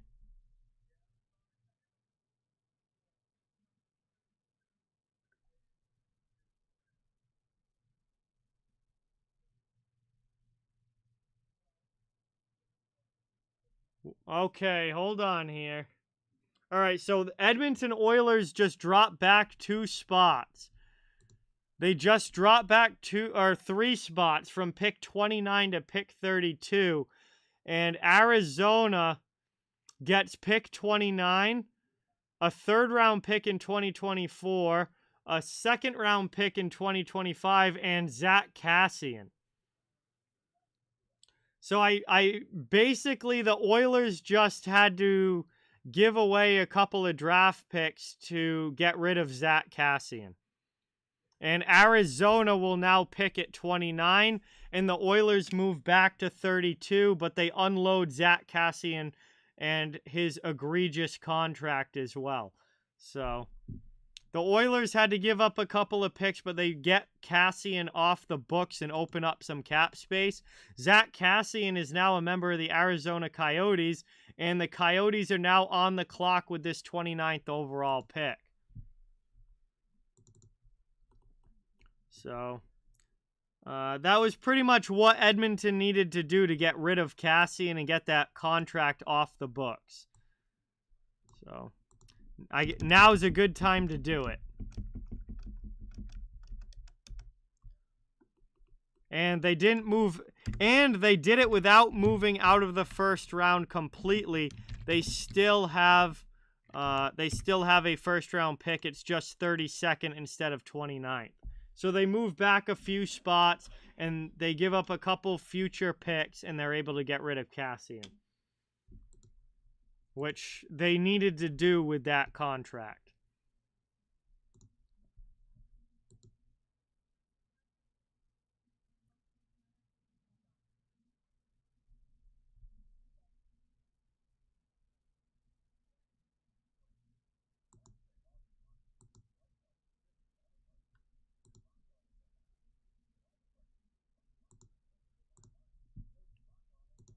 All right. So we will see now what the Coyotes do with this pick, and the pick is in.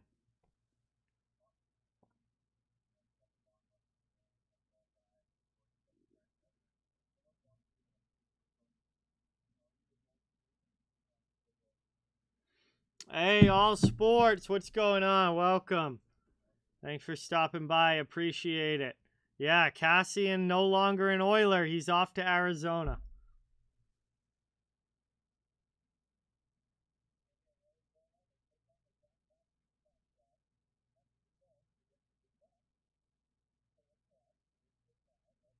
All right, Arizona's pick is up. I have no idea, Isaac.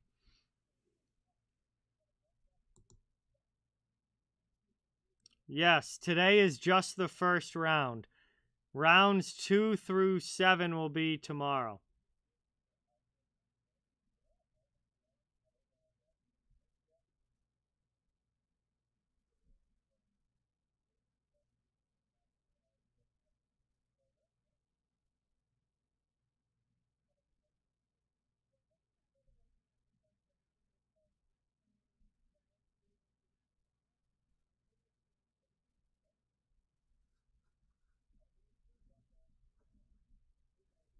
All right, Arizona getting ready to make their pick.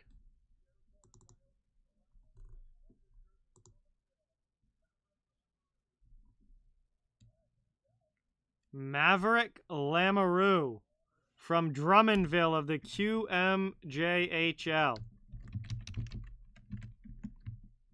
And he's a defenseman. Oh, shoot. E-U-X. Can't spell these French names. Lamoureux. Maverick Lamoureux, defenseman from the Quebec League, goes to the Arizona Coyotes 29th overall. This is a guy that I definitely don't know a whole lot about. So let's get over to Elite Prospects and see what we got here. Maverick Lamoureux, 18 years old. Holy cow, he's 6'7". Are we looking for the next Zdeno Chara here? 6'7", 198 pounds, right shot D-man. Oh boy, this is a bit of a reach, it looks like. I think they were all about his size, but the analysts and scouts were not expecting him to go this high. Most had him like down in the 50s. He was projected to be like a second or third round pick, but he goes at 29th to Arizona. He played 54 games with Drummondville last year. He had 24 points and 69 penalty minutes, 4 goals, 20 assists, played 4 games in the playoffs, had 1 assist. And obviously the thing with him is 6'7", 198 pounds. This is a big, big kid. And obviously not afraid to use it. He led his team in penalty minutes last year. Not afraid to be physical. And obviously not a guy that's going to be playing in the NHL right away, certainly. But, 4 or 5 years down the line, we'll see what this turns into. I don't know. We'll see if he can become another giant defenseman like Zdeno Chara or Tyler Myers has become. But that size-wise, that's where he's at.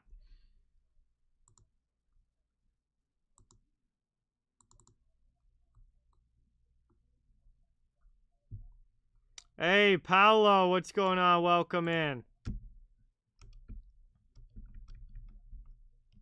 Thanks for being here. Appreciate it. So, Maverick Lemarou, a huge defenseman, goes 29th to Arizona. And the Winnipeg Jets are now up at number 30. And for Winnipeg, this is their second pick already in this round. This was originally the New York Rangers pick, but Winnipeg got it in the Andrew Kopp trade.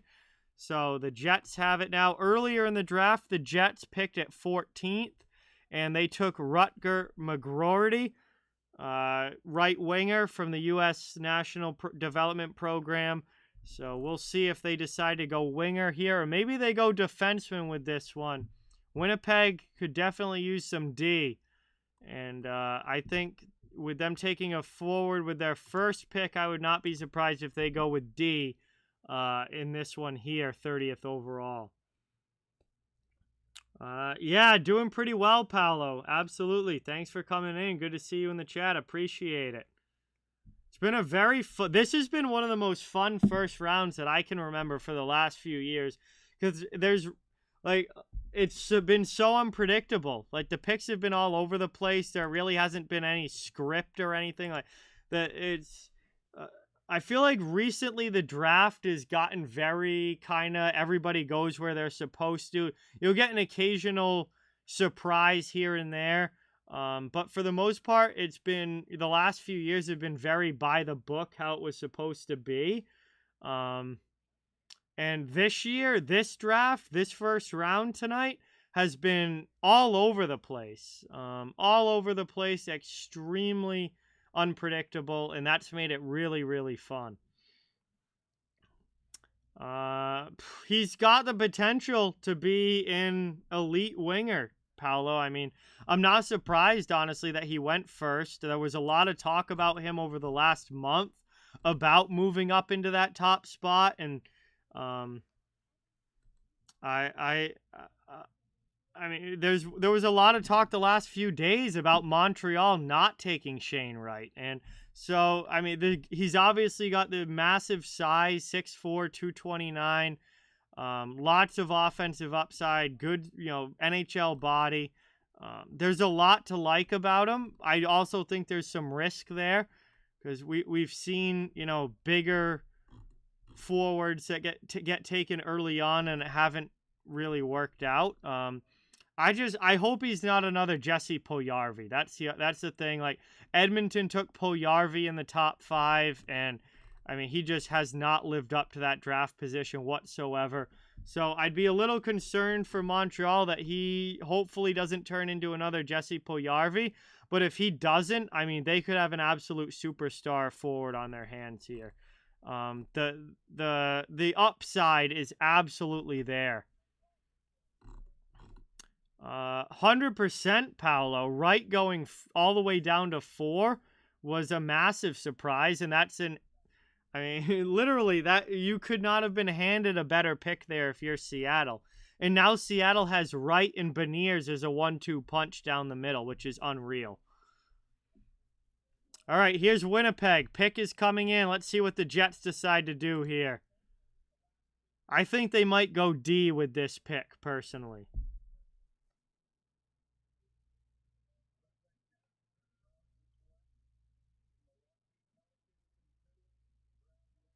Nope, they go with Brad Lambert. And he is finally off the board. And Brad Lambert, who has been dropping and dropping and dropping, and everyone has been waiting to see where he goes, finally goes off the board at 30 to the Winnipeg Jets. He was by far the highest rated player still on the board. He's a center. He's a playmaker. He's got a lot of offensive upside, but he did not put up very good numbers this year in Finland, and his draft stock dropped tremendously. There was a chance not, 6-7 months ago that Lambert could have been a top 5 pick in this draft, and he did not put up good numbers in this season. His draft stock really dropped. And all of a sudden now, here he is down at 30th overall. But he finally goes to Winnipeg. And 18 years old, 6 feet, 183 pounds. He can play center or wing, but has mainly been a center. Right shot. He was ranked number 14, drops all the way down to 30. He finally goes. And let's see. Elite Prospects had him at 14. Bob McKenzie had him at 16. Sportsnet had him at 20. Dauber Prospects had him down at 30. Craig Button had him all the way down at 42. Again, dynamic offensive threat. Lots of talent. Also a very big question mark. And last year in... he played for 2 different teams in Liga last year. He combined for 4 goals and 6 assists for 10 points in 49 games played. So he had 10 points in 49 games between JYP and the Pelicans in Liga over in Finland last year. And the offensive output was just not what was expected. His draft stock dropped considerably, and here he is going now at number 30 to Winnipeg. So Brad Lambert finally goes. It's different for every player, Zach. Just like every other draft, it's different for every player. I think they'd be very open to that. Paolo Scheifele also could get moved. Winnipeg is going to have to make some major changes before they're a good team again. So, I think everybody's up for grabs with Winnipeg potentially if the right deal is out there. I mean, we'll find out if he's a great center or not, Isaac. This is a very risky pick. Winnipeg's already picked once in this first round. So, like I said, when you have multiple first-round picks, you are allowed to, with the second one, you're allowed to maybe go out on a limb and make a bit of a reach with it. So I don't blame Winnipeg for taking Lambert here, but this is a home run swing pick. This either works out really, really good, or is going to be, he's not going to do anything, and that could go either way, but this was well worth the pick at 30 for Winnipeg. Nope, Cheveldayoff is still the GM of the Jets, Paolo. They just got a new coach. They just hired Rick Bowness as their new coach, but Kevin Cheveldayoff is still the general manager. So Lambert finally goes.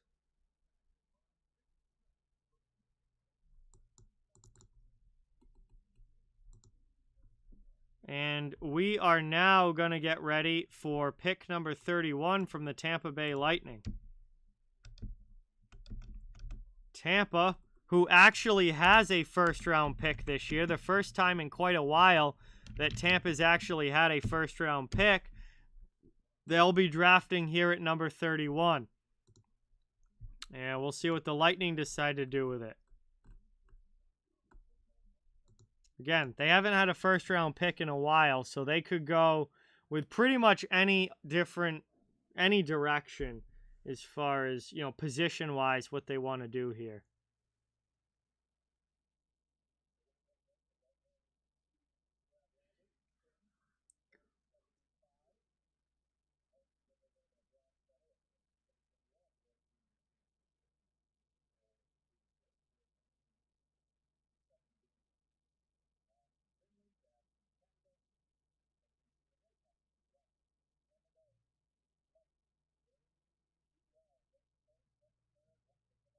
All right, Tampa's pick is in. We are almost done. Tampa's pick is in at 31.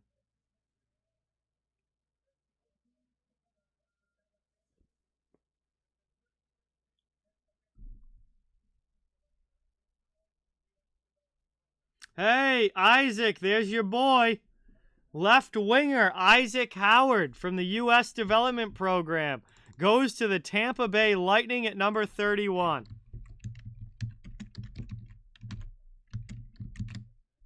So another U.S. Development Program player taken here in the first round.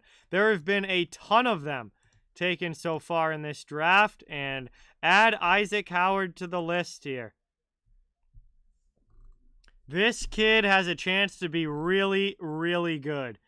He is a little bit on the small. He is a little bit on the smaller side, 5'10", 181 pounds. But Tampa Bay has certainly done very well with some smaller players, Tyler Johnson, and then Braden Point as well. So size probably not going to be an issue. Left shot, left winger, ranked number 24 consolidated ranking.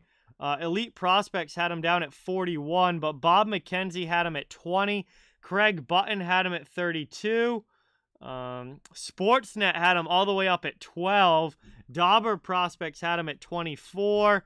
Last season, with the, U.S. National Development Team, 60 games played with the U18 team, 33 goals, 49 assists, 82 points in 60 games, and a plus 31. With the USHL team, 27 games played, 11 goals, 26 assists, 37 points, and a plus 18. Obviously, tons of offensive upside here.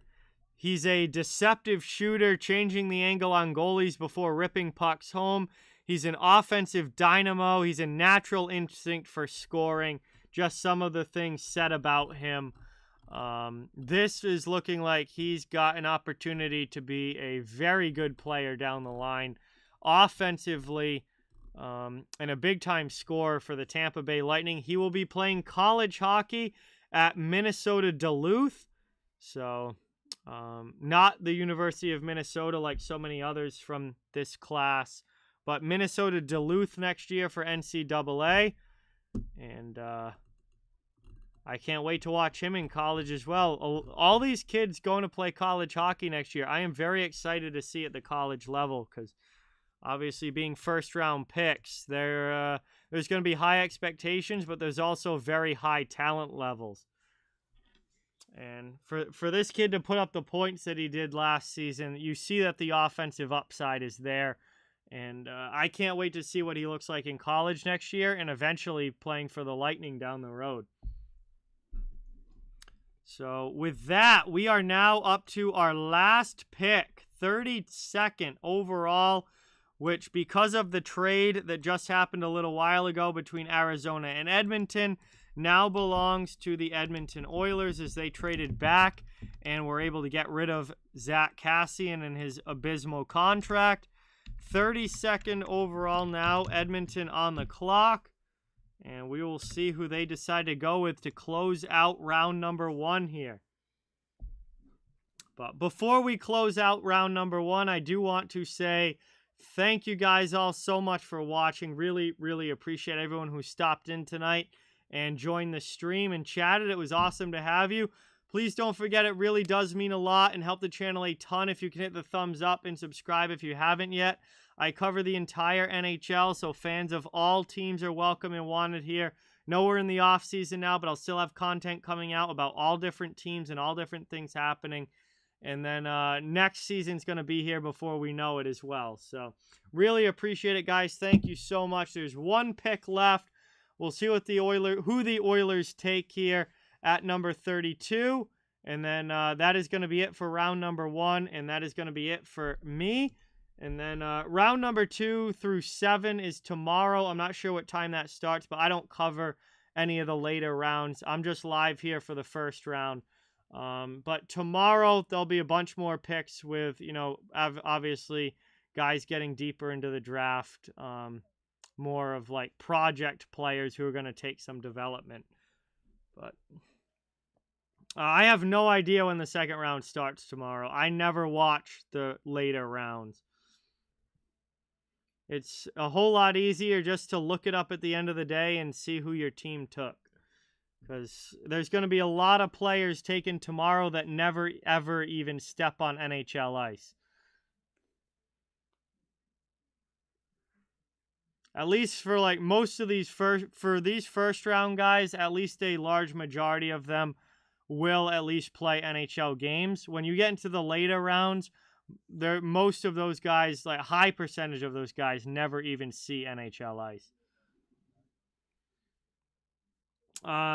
Chicago might be the worst team in the league next year, LA.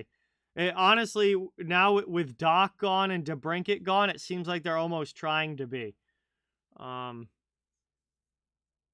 going to be brutally bad next year. I think that it's possible, but I think there's going to be a lot of teams in on Johnny Gaudreau, so he could go to any number of different teams. All right, here's the Oilers pick.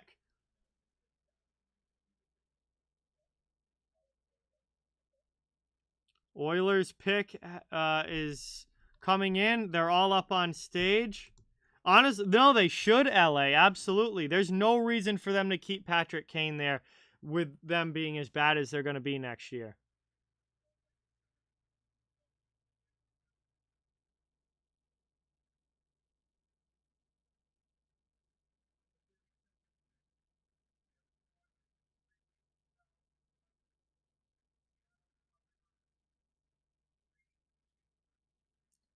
And Reed Schaefer, a left wing from the Seattle Thunderbirds of the WHL, is the final pick of round number 1. Let me make sure I spell his name right. Left winger Reed Schaefer goes to Edmonton with the last pick here in the first round. And we'll take a look at his elite prospects page here. Yeah, there'll be lots of good second and third and fourth round picks. Mean Girl Hockey. I mean, there's always some every draft who get picked late and end up being really good players, but a majority of the players taken after the third round do not ever see NHL ice. But then there's always some that turn into superstars. It's just kind of a crapshoot. 18 years old, left winger, 6'3", 214 pounds. Well, they just traded away one of their biggest, physical guys in Zach Kassian. So who do they draft? A player who's 6'3", 214, and had 88 penalty minutes in the WHL last year. He also had 58 points. So, reminds me a lot of the couple other power forward picks that we saw earlier in this draft. We saw Philadelphia take Cutter Gauthier very early, 5th overall. There was another big power forward pick. Nathan Gauthier, taken by Anaheim, was another big power forward pick earlier in this draft. Reed Schaefer is a power forward, and Edmonton goes with him here at 32. His draft rankings were absolutely all over the place, but Craig Button had him at 20. Bob McKenzie had him at 37. So, late first, early second round, which is right where he went. He played with the Seattle Thunderbirds last year. 66 games played, 32 goals, 26 points for 32 goals, 26 assists for 58 points. plus 29 rating and 88 penalty minutes. So can bring it physically as well as put the puck in the net. He also had 21 points in 25 playoff games and another 32 penalty minutes. So this is a kid that is going to bring it physically and put the puck in the net. A pure power forward for the Edmonton Oilers. And that is your final pick of the first round here in 2022. I did see that, LA. Yes, it was very funny. So anyway, guys, that is going to do it for me here tonight. Now, thank you all so much for watching. That is the end of round number 1 of this year's draft. Again, the rest of the rounds 2 through 7 are all tomorrow, but I will not be live for any of those. But you can just, there's a draft tracker on NHL.com. You can just follow along with who your team picks using that. And that's where we're at right now. So, hey, what's going on, Shady Side? Good to see you. But that's gonna do it for me here tonight. I am going to bed. I've got work tomorrow, and that is the end of round number 1 of this year's draft. Overall, this was one of the most exciting first rounds we've had in a while. You know, very unpredictable picks coming from all over the place. Some trades. So very good first round here tonight. I'm excited to see what happens the rest of this offseason. And like I said earlier, next season is going to be here before we know it, and we'll be right back into hockey again. So with that, thank you guys so much for watching. It was awesome to have you. It was awesome to stream again. First time, obviously, since the Stanley Cup ended. And it was a lot of fun. So with that, thank you guys so much. And please don't forget before you leave, if you haven't yet, to hit that thumbs up and subscribe. It really helps out the channel a lot and is greatly appreciated. I cover the entire NHL, so fans of all teams are welcome and wanted here. Have a great night, everybody. Have a great day tomorrow. Hopefully, I'll be talking to you soon. I will have some regular video content coming out here pretty soon. And that's going to be it for me tonight. So good night, everybody. See you guys soon. And till next time, we'll talk later.